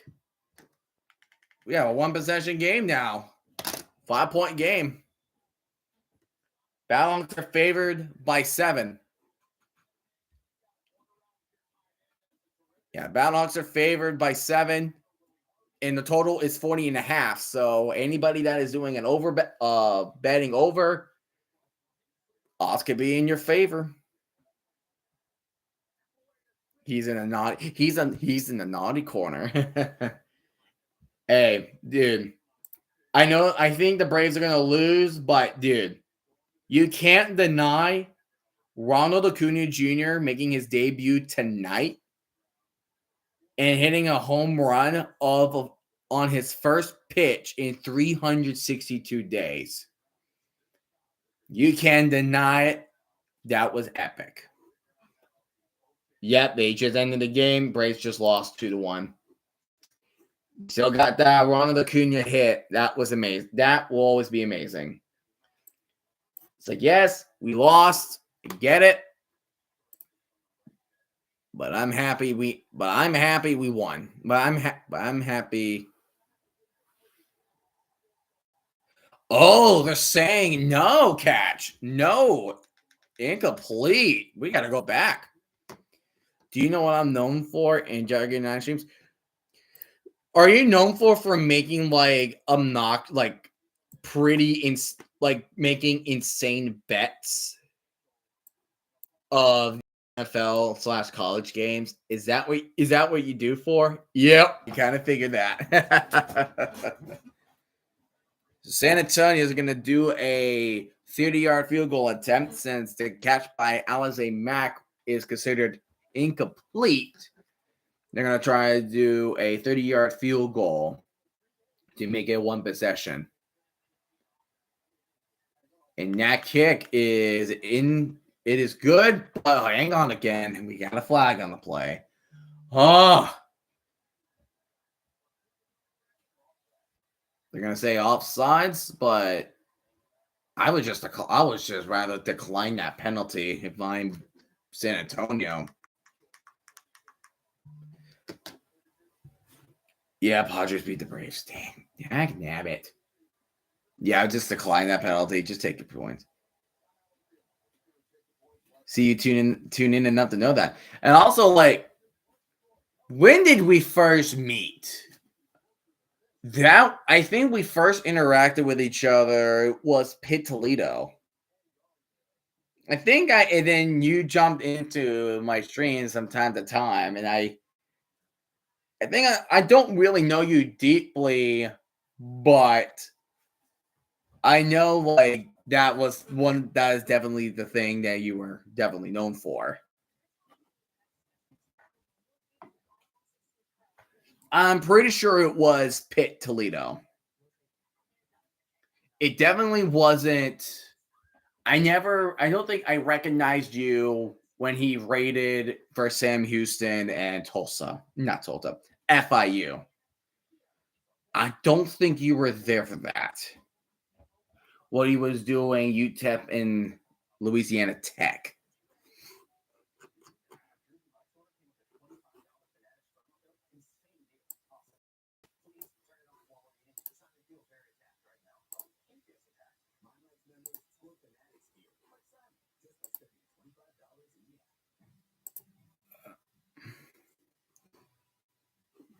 Yeah, rip the Braves. Rip the Braves. We bad. We is bad. What more can I say? Yeah, I was right. Man, that was glorious. That was definitely something. But I feel like calling the Big 12, the Big 10, and the ACC championship game was, I think, still hands down of all the games I've called, that was definitely the best. Can you guess my first record in 9 stream? Oh, no. He has streamed so many. He has streamed so many things. I don't think I'm going to be able to guess it. I don't think I will. But, Penn State versus Oregon, SMU versus Clemson. It was a wild ride. A really wild ride. It was amazing. The Frisco Bowl. The Frisco Bowl? What was the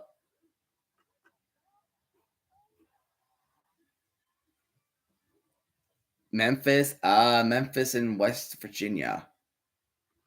Memphis and Cincy.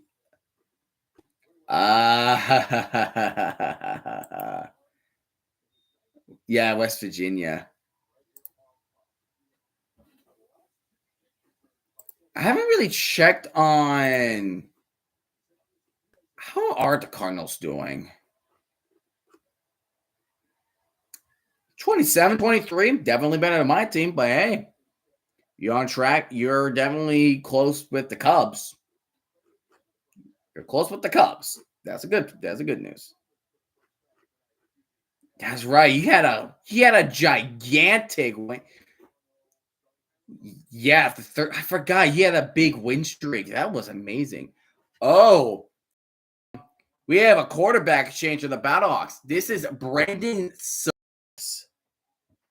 Brandon Silvers is in as the Battlehawks quarterback. He was the quarterback of the Houston Roughnecks in the 2023 XFL season. And he is in as the start, and he is in. Definitely let Dugan some reps. You want Dugan to get some reps in. Silver's going deep. Catches the man. There's a flag down. Could be pass interference.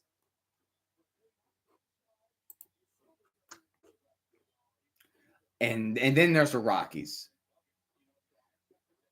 See, you bet on the Rockies?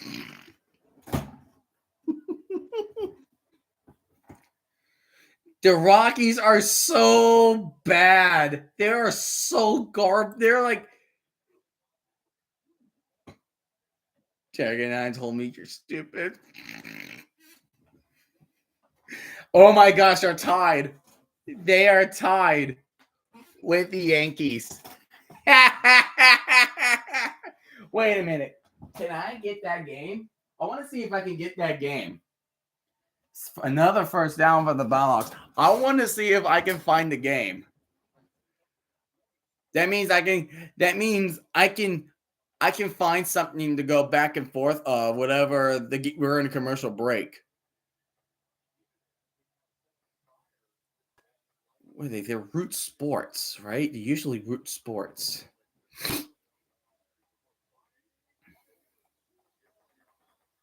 Oh my goodness.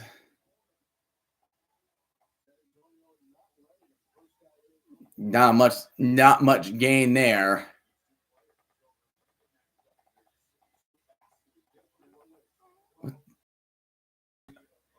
Okay. Who are they playing? They're playing Yankee. Yeah, they're at the end of the fourth, so they're about to hit the fifth.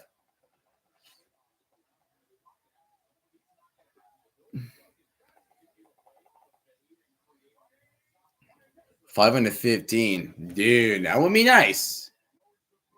That would be pretty freaking epic. If I say so for myself. Vivas, Grisham, and Aaron Judge.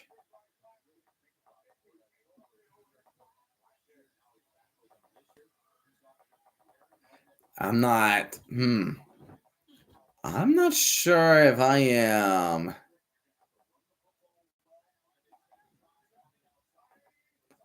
Not sure.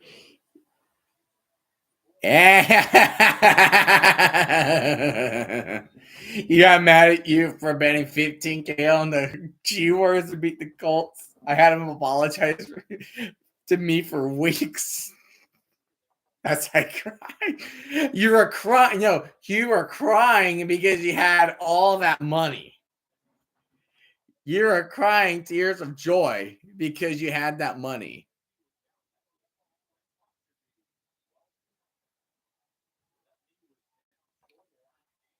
Oh.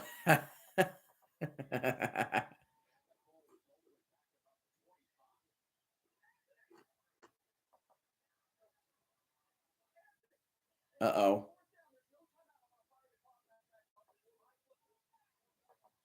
Are they going to call? Okay, they marked it. So they marked them short. Begg was saying field goal, field goal, field goal, field goal, field goal. I mean, you're going to reset. No, I was crying to my Colta. You're like, I won, but so it's pretty much I won, but at what cost?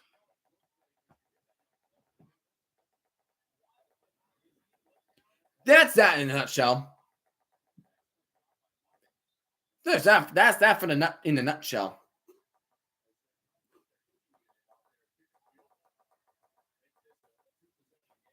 Yeah, I don't think I am.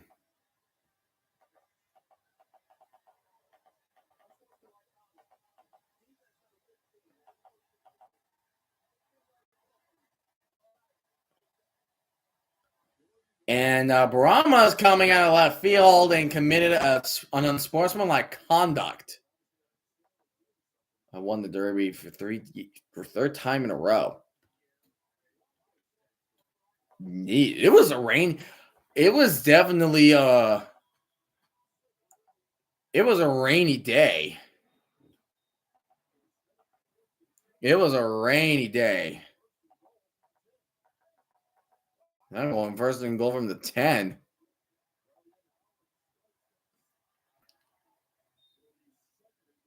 I'm going to say he was short.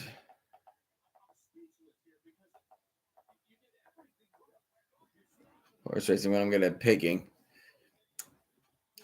When you talk about like horse racing, for some reason I was thinking about the one episode, Modern Family. Wait, no. I thought I had it, but I don't.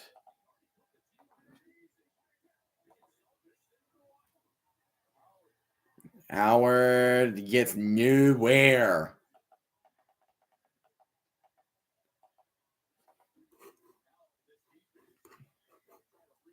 Who is Houston playing, anyways? A horse on that. I have a horse that ran on Derby Day in 2003. Really? What was the horse's name? What was the horse's name?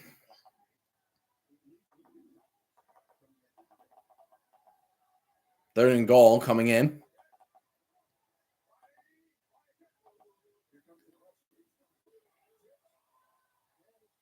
Tipped and incomplete.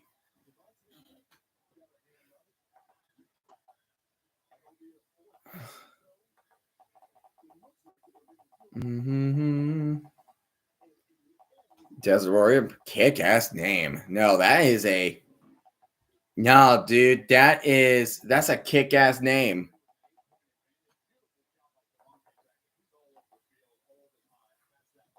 That's a good name. It took third.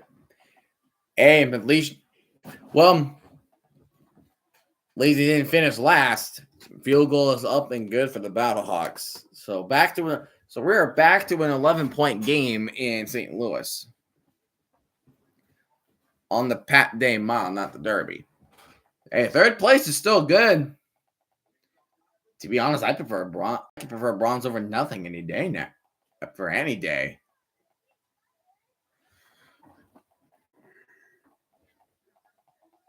If I'm being honest, I prefer bronze over nothing any day.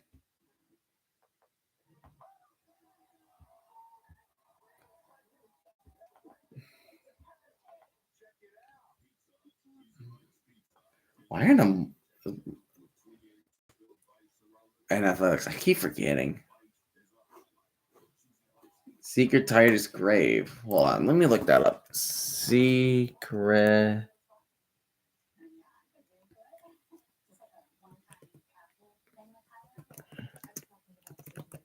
Grave is right outside my county.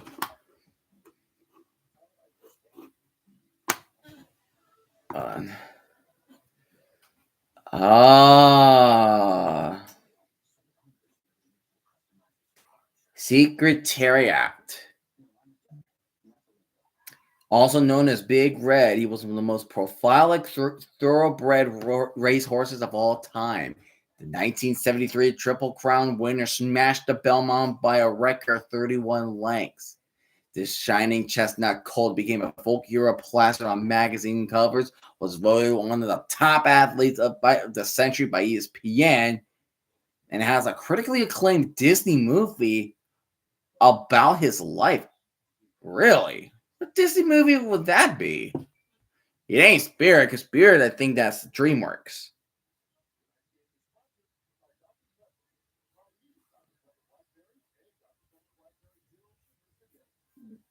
What movie is it? Hold on. What was the movie? What was that like?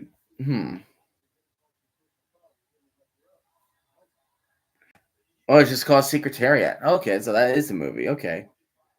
Heavy Triple Crown race. That's amazing. That's ending.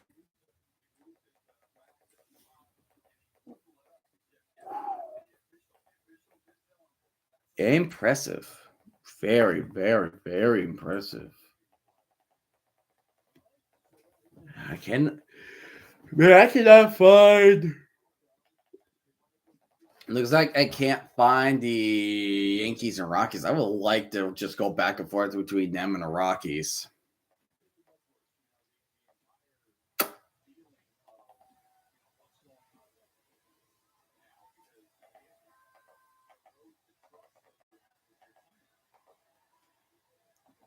Do you like beer cheese? I do like beer cheese, especially when you dip them in like salt in like hot soft pretzels. Beautiful. It's beautiful. Hold on. Beer cheese place of invention. Wow. Let's see here. Beer cheese originated. All right, hold on. Carbon up the middle at the gain of 5. Beer cheese originated in Kentucky during the 1930s in pubs and taverns. It became a popular local delicacy. Winchester and Lexington both claim to be the birthplace of beer cheese, with each town offering its unique recipe variations. It was first served in the 1940s at a restaurant in Clark County known as Johnny Almonds, when the owner crediting the invention to his cousin, Joe Almond, a chef in Phoenix, Arizona. And apparently, Queen Elizabeth II was reportedly a fan of beer cheese. Beer cheese is delicious. And that is a first down from that is Marquette Stevenson. Lexington doesn't claim. You show it's Winchester, damn it. Let the kids have it. Let the kids have it.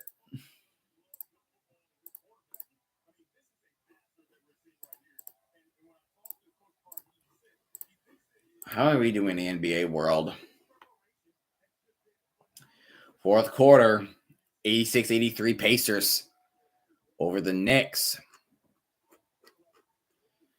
All right, that is where and the Edmonton Oilers are in the lead at the end of the second period, 3-0 over Dallas. Let the kids have it.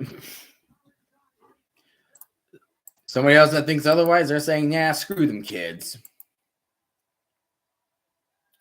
We have a festival on the second Saturday of June.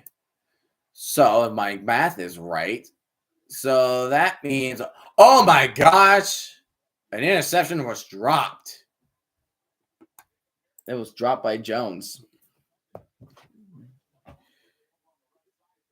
So that means it will be on June 14th. If I am correct. June 14th. I might not go back because I come from vacation the day before. Oh man, you're gonna miss out of all the beer. You're gonna miss all out the beer cheese, man. Marquez Stevenson, why are you going sideways? Why can't you not just go forward? Why are you running sideways? Yeah, it's a 14th. I double checked it. It's the 14th.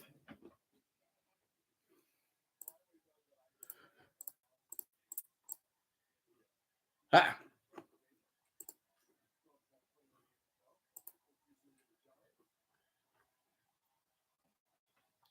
More, it's older, 110 years.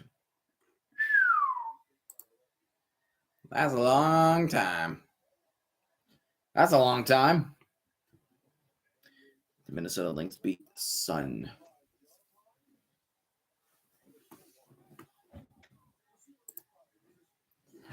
Well, it's going to be touchback, so I feel like no matter what, you're going to have it at the 25-yard line.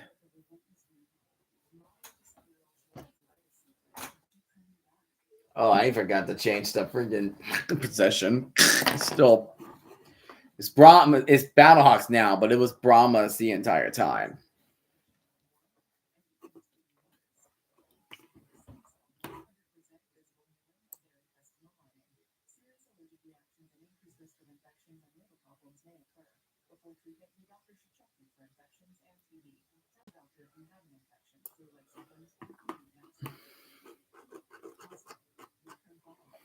Let's see.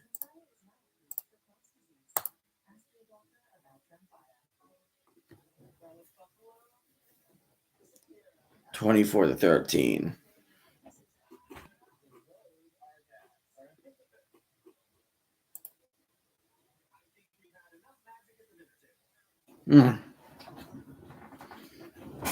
I'm a little tired of that. That's fine. It's okay to be a little tired.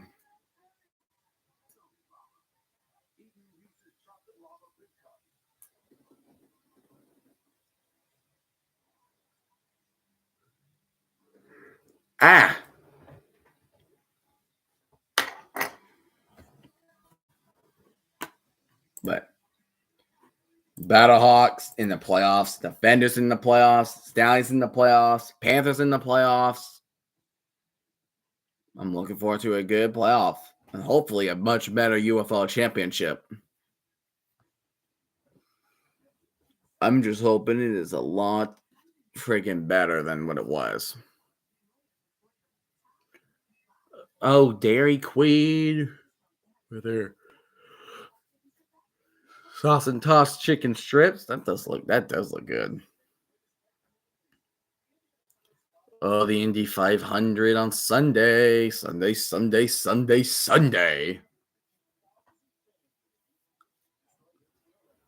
I wonder how many people are in attendance. That's thinking maybe just about 30,000 for Indy. That's what I'm thinking. I think it's Tyamu. It's Tyamu and Perkins, but Tyamu has been, I don't know. They're both 6-2. But I really like to see Tyamu winning because Tyamu has been, but Perkins does beat Tyamu in the head-to-head matchup.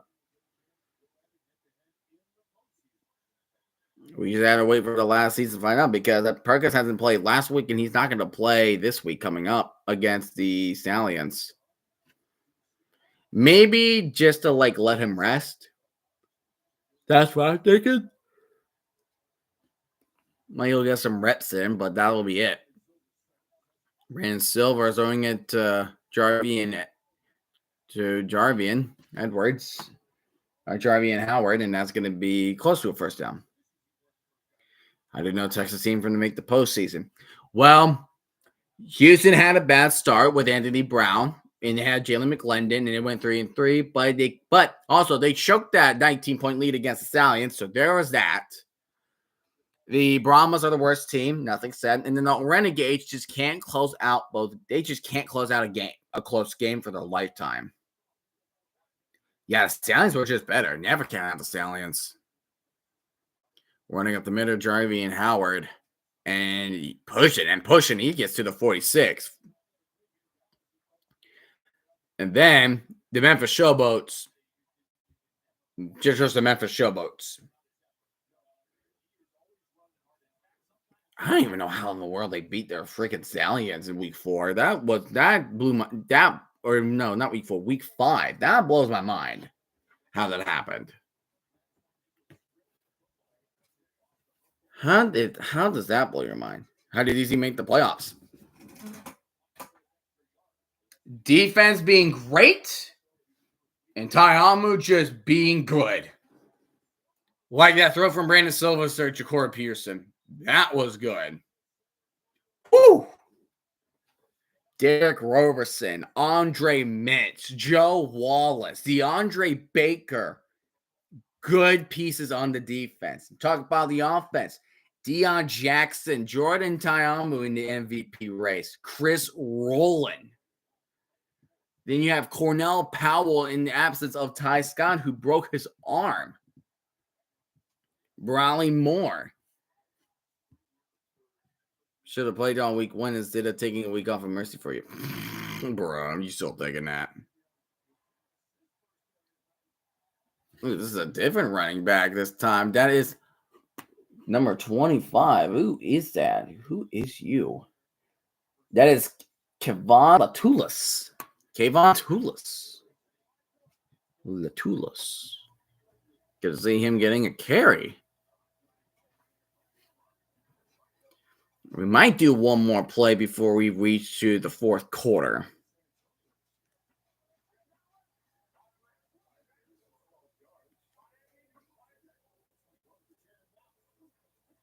Silver's trying to run it. He just lost a yard.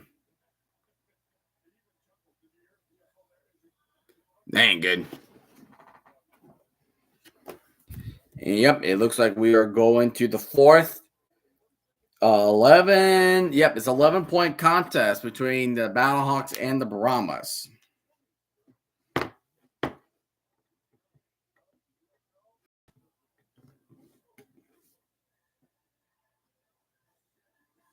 So let's go ahead and finish this game.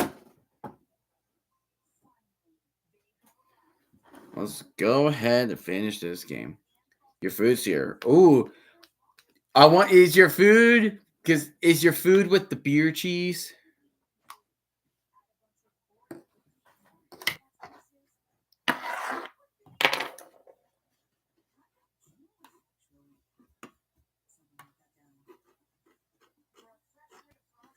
Let's see here.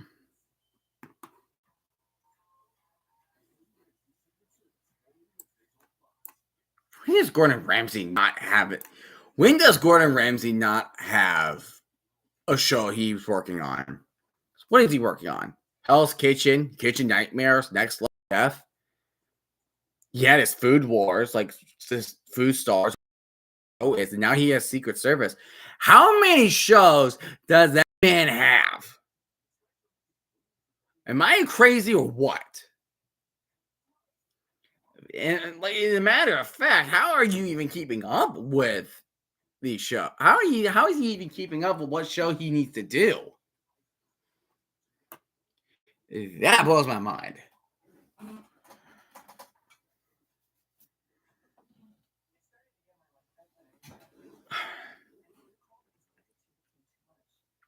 I don't know.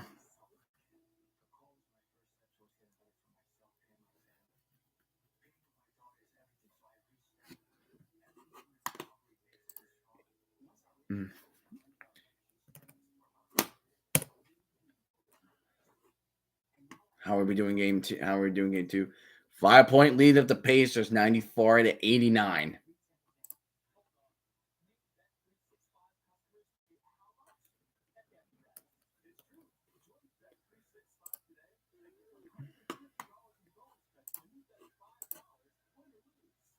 They just started that again. Okay.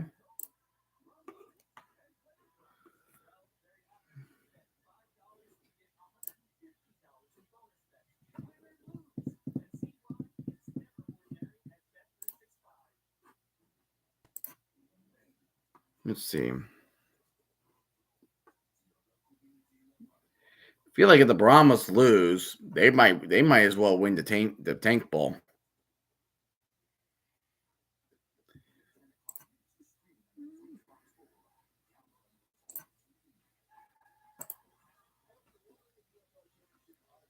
Yeah, Defenders week 1. How are the odds looking now? Week 9. Defenders are. We're the last team. We're the 4th. Dang! Talk about players not having faith in us. What the freak?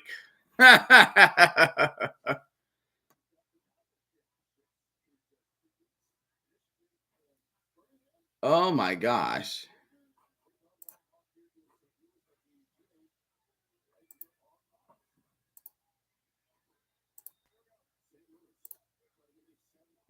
So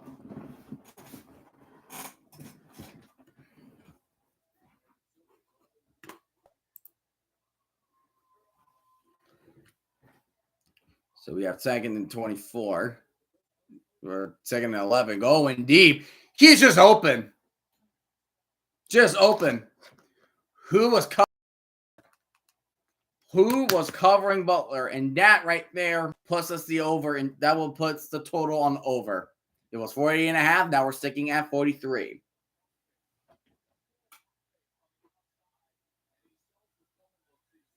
Oh, he's just making Brooks' ankles. He made him step forward. Oh, gosh. Hakeem Butler's too good. He's too good. He's good. Too good. Too good for him.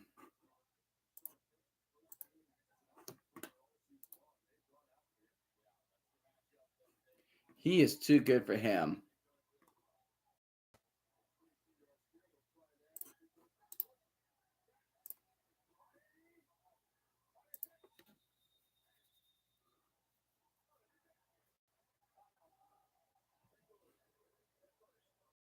And St. Louis will use their first timeout of the second.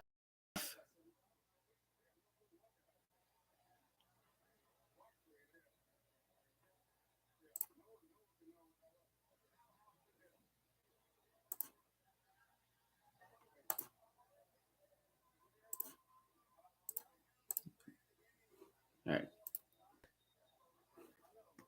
Okay.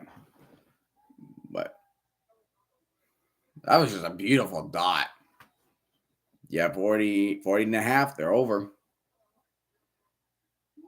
It's definitely in the over mark. So 17 points, but it's still a 2-possession game because remember, 9-point contests are 2-possession games. So if you get the 2-point conversion, then now you're looking at 3-possession games.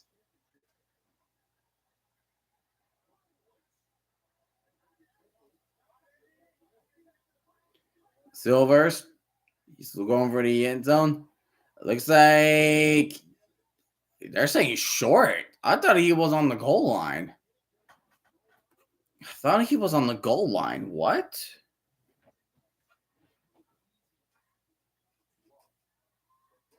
But no matter. It's still 30-13 in favor of the Battlehawks.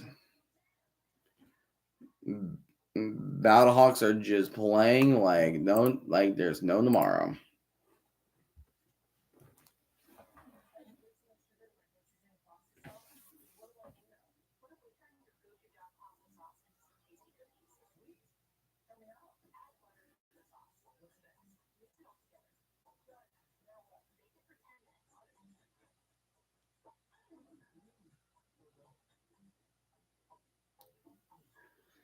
Bum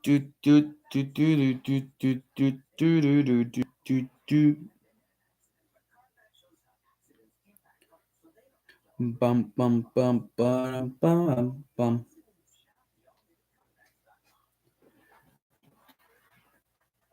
I might end the stream early, and if we know this game's going to be over, because there's no point, you know.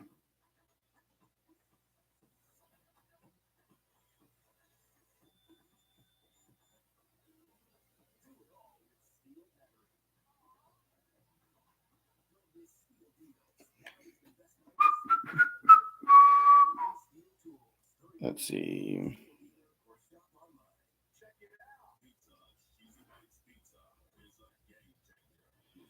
Some guy donating 50 Canadian bucks to Gyrogator 9. That is definitely pretty swell. That is 100% swell.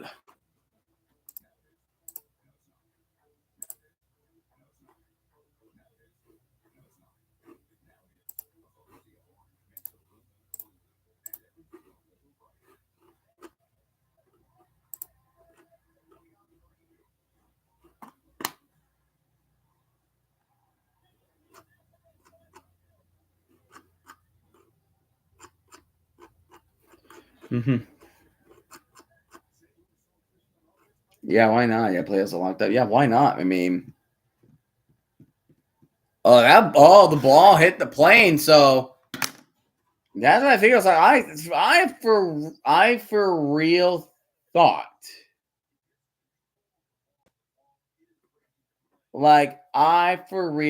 thought, it was on.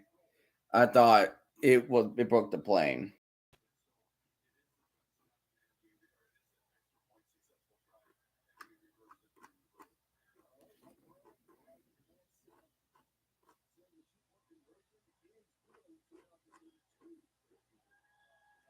Yeah, for the first time in 2 years. That's crazy. He's back. He is back with with the XFL, in the UFL.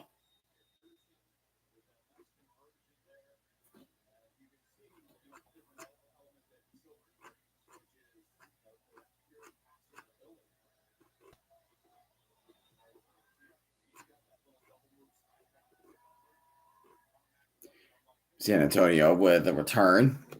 Past 25, past the 30, you'll be down around the 31.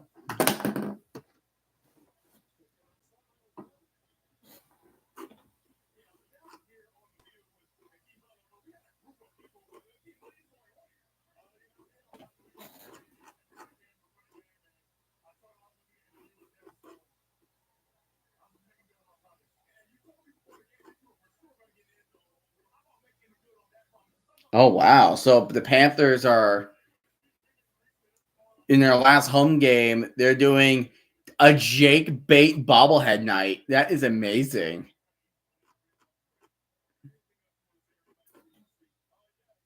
They're doing Jake Bait bobbleheads.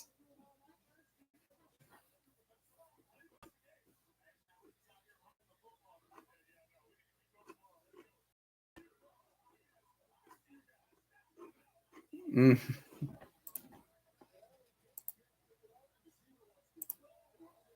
Let's see. Pacers are still leading 103-99 with 4 minutes.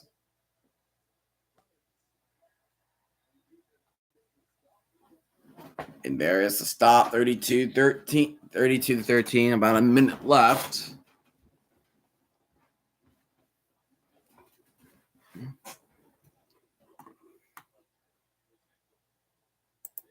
Now the Pacers lead by 7.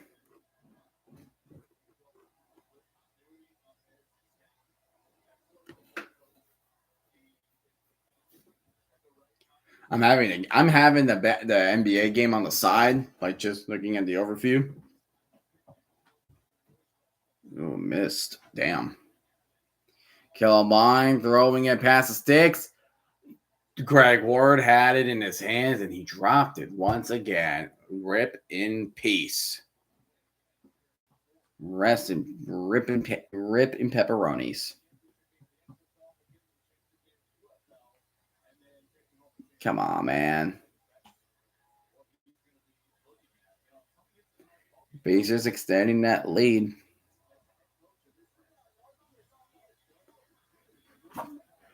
Oh, once he had that one loss, it was for us.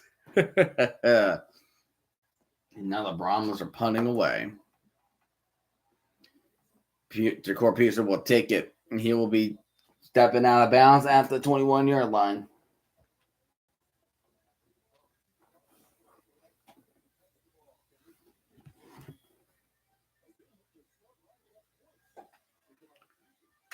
Do do do do do do do do do do do do do. Do do do do do do do do do do do.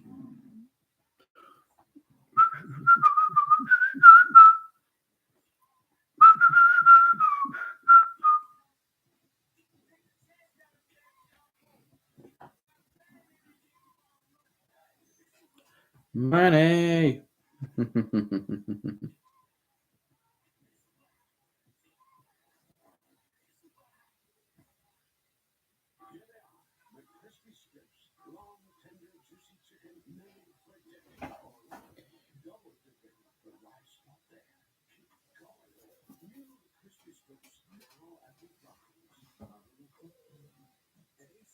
Ba-da-ba-ba-ba.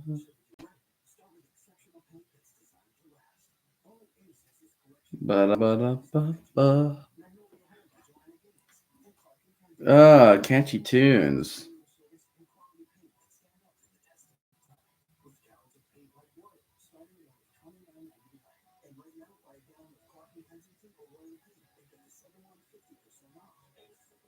Oh wow! So there's news that by next year they're gonna stop producing pennies. No more pennies.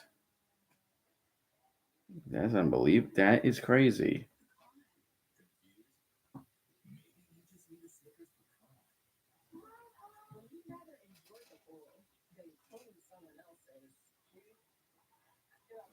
Oh my god! I'm so 100% going to send this.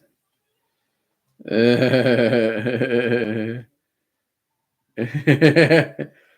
gonna see what they think. I'm gonna see what my friends think.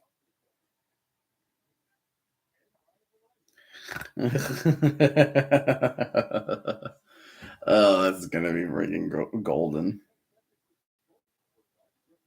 Pacers lead by 10.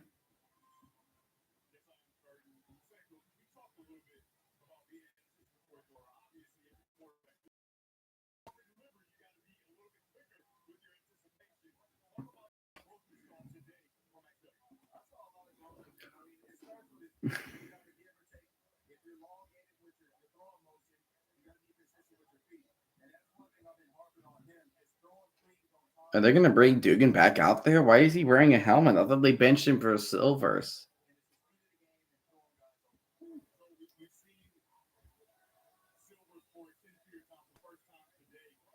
Huh. No, I don't understand.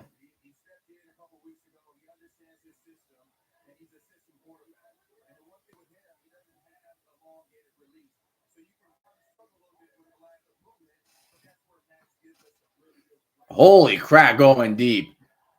He just missed him. Damn.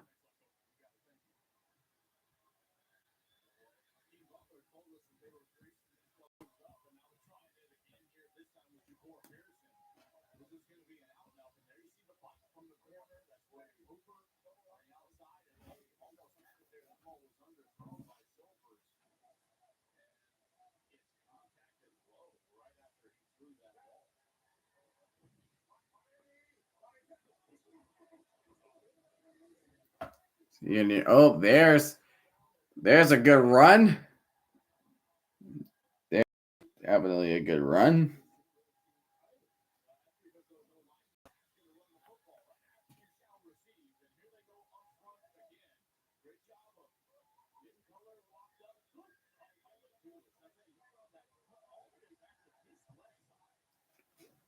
I just want this game to end. This is this. You want to know how I feel at times when it comes to.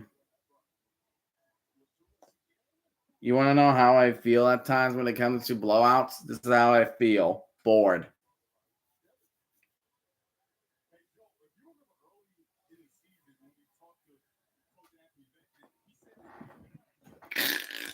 That's funny.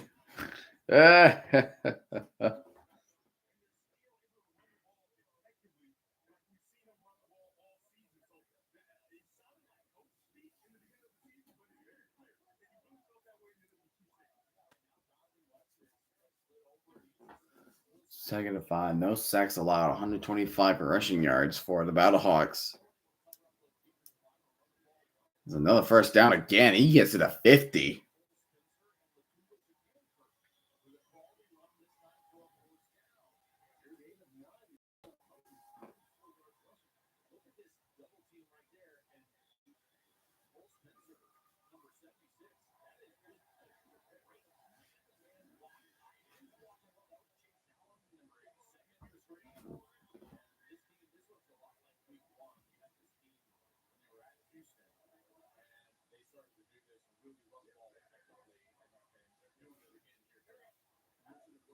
All right, 32. First and 10, midfield. Pitches it to Howard. And Howard almost breaks the tackle. He gets a 6-yard gain on the right side, on the right half sideline.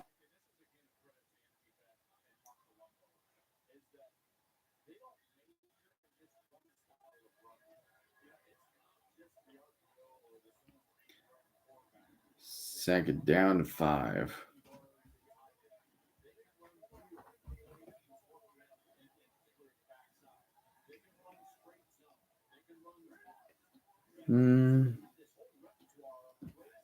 Second and 5. If they score a touchdown, I might kind of end the stream there. And Howard again up the middle. That is a first down at the 39-yard line.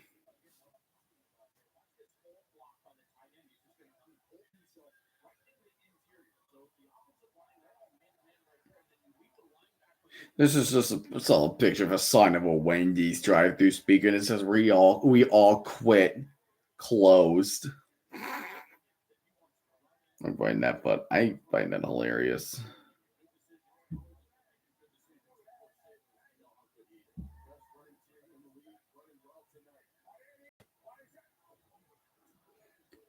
Silver going deep right side. Oh my gosh, he had him open. He had Pearson open, and he's just out of reach for him. Oh my goodness.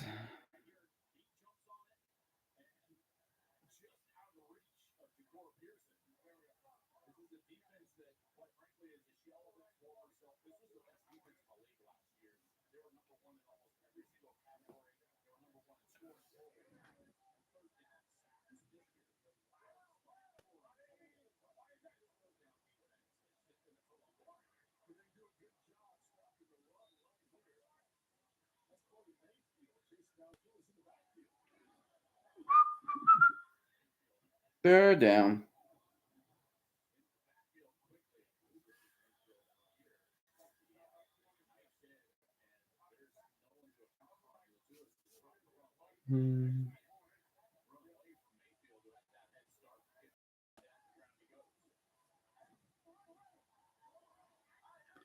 Third and 11. Drum back.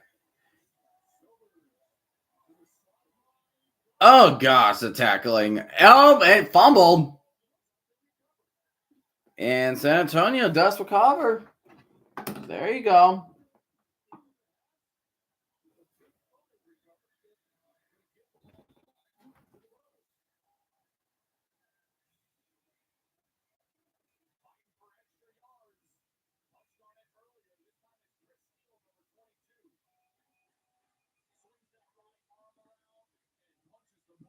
There's the peanut punch.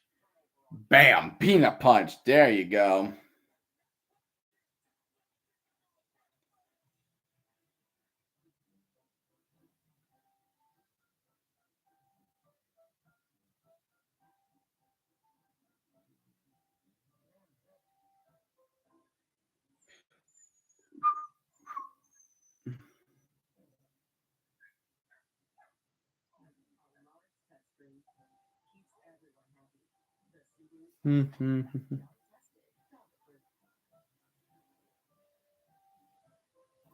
Just like somebody had a dress. No, Rob came back and he just started just to mouth off. So I pretty much just banned him. That's what I did. What you got from Wendy's? Yeah, Rob. Yeah, he did come back. He was pretty much saying the same thing over and over again. I wasn't having any of that.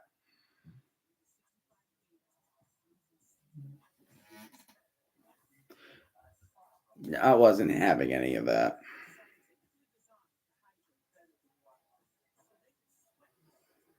Speaking of Wendy's, man, I really like those spicy McNuggets. Boom, bong, boom, bong, boom, bong, bang.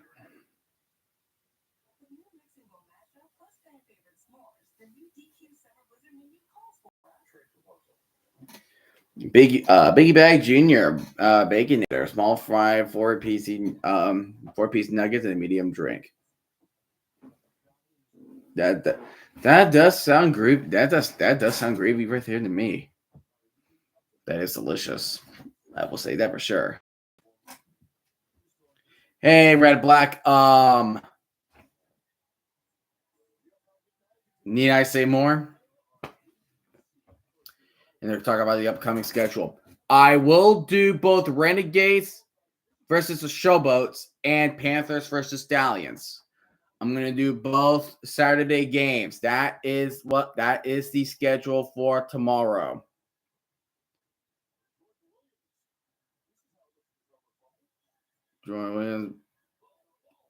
He's like, oh, ball. Well, the Brahmas at least recovered a fumble. There's that. Unfortunately, I could still see it.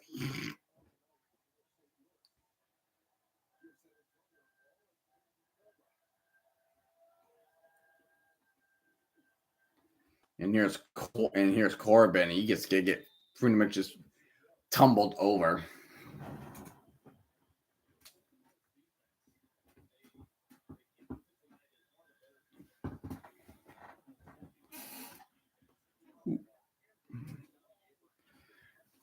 He already, another way. Just it's pretty much a word to say that they're stupid or dumb. That word. That word. The Pacers have beaten the Knicks. Ooh, ball batted down.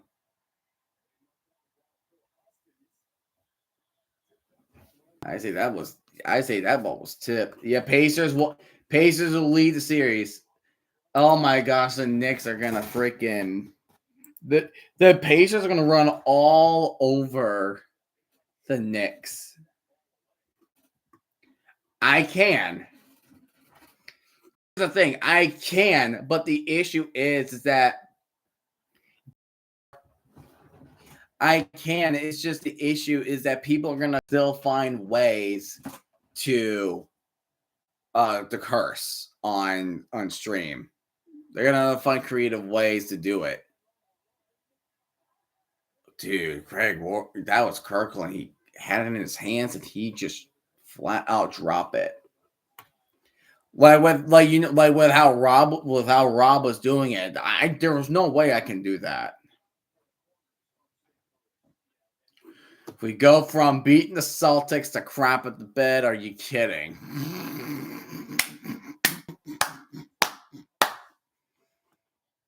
Welcome to the life of sports, my friend.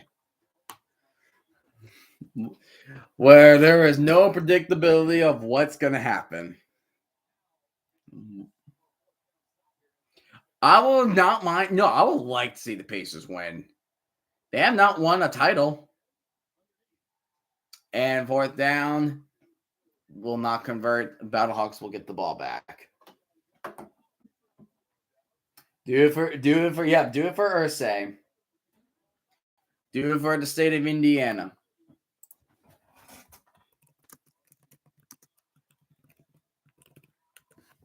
Hold on.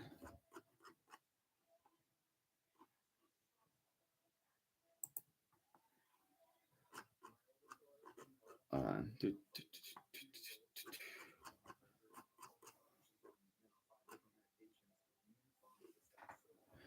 Yeah, teams at number 1. Brooklyn Nets, Charlotte Hornets, Indiana Pacers, the Clippers, Grizzlies, Timberwolves, Pelicans, Magic, the Suns, and the Jazz.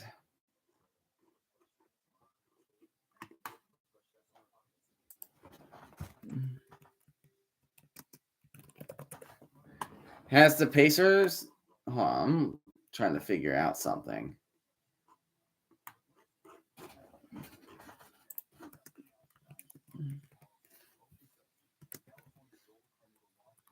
Looking up their playoff appearance histories.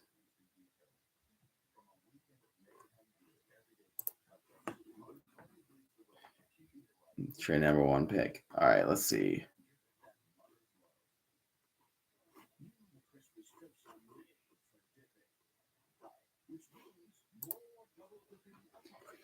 They have made it. Okay, so the Pacers have made it to the NBA Finals, but it was one time, I believe. They made it one time, and that was in 2000. 1999 to 2000 season. They lost a 4-2 series to the Lakers.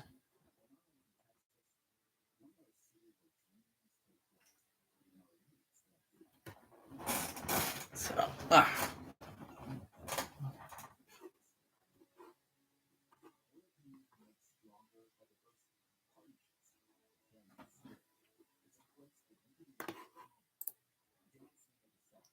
but come on, Pacers. It would be nice. It'll be nice to see them win again. I highly doubt it, but I wish it was Pacers versus Timberwolves. Teams that have never won the title before and they go head to head. I'll be fine with that, to be honest with you.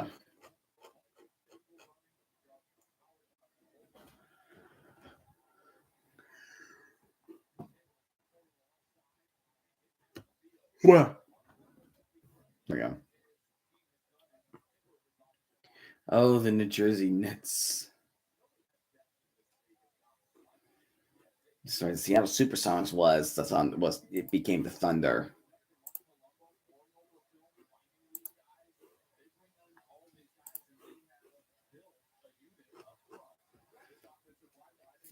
First down and 10 from the Battlehawks down to 39. A little bit of a end around style run. It was the 70s. They won as the Sonics. But that's interesting. Yeah, okay.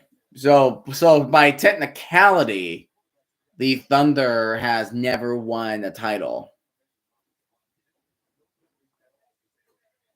6 seed that wins, that would be hilarious. That would be funny. My ranking of how much I wanted to win: Pacers, Wolves, Thunders, and the Knicks. Yeah, Knicks has not won it since the 70s, I think. It's been a long time. So no matter what, we're gonna get either a new champion or from a team that has never won it in a long time. So gotta go again. It sounds like I can sleep. See you, man. Have yourself a good night. I hope the wedding goes well. I hope your wedding goes well.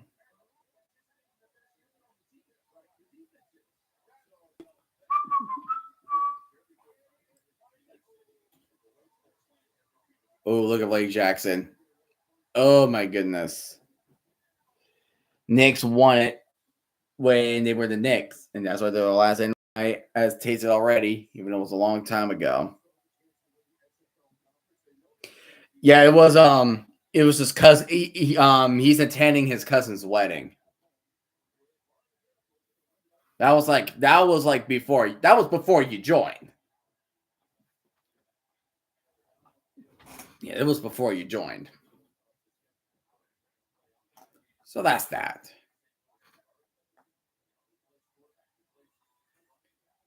Oh yeah, that's touchdown. That's touchdown. Kayvon Latulas. Battlehawks, man. No matter what, there's just no way.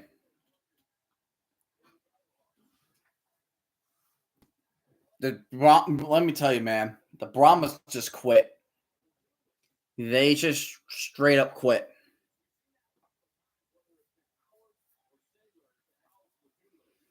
They straight up quit.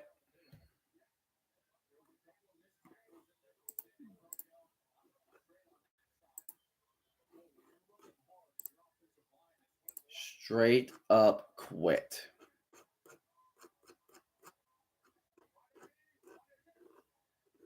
Go for 1 point. There you go.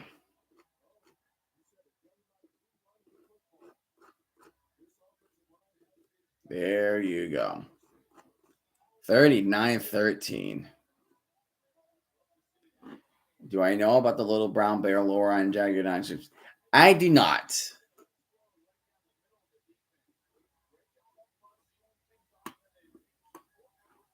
I do not.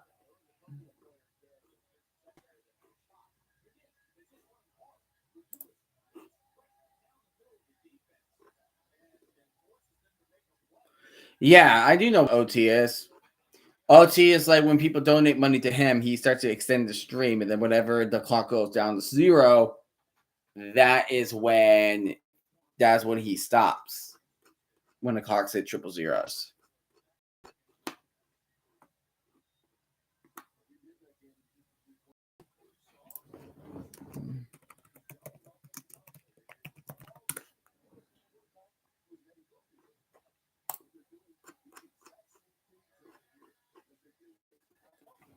Ooh, Brahmas. Ooh, the Battlehawks just hit it's the last game of the season, but they just hit the worst attendance of that I think we have seen in Battlehawk history. 27,890. They donated to make chat GPT prompts about whiny cartoons, little brown bear, and make him do stupid things. Oh my gosh. Oh my goodness. I will suck. Oh, I do not do well when it comes to like creating stuff. One time on accident, he made Mr. Rogers fall for him. Oh gosh, no, why? Why? Why? Why? No. No. That's awful. All right. You know what? I'm starting to feel I am. That was 4. Yeah, he's like a kid. What the freak is wrong with you? He's a kid. But yeah, I think I'm gonna go ahead and turn myself in. I want to make sure that I'm getting enough rest so I can do the 2 games tomorrow. Thank you guys so much for joining, and hopefully the games tomorrow will be a lot better. We have a tank bowl, and we got a game for the 1 seed. So hopefully I'll see you guys at the stream tomorrow. Have a good night. Nah, not a chance. There's no chance. No chance. Hope you guys have yourself a good night. See you tomorrow.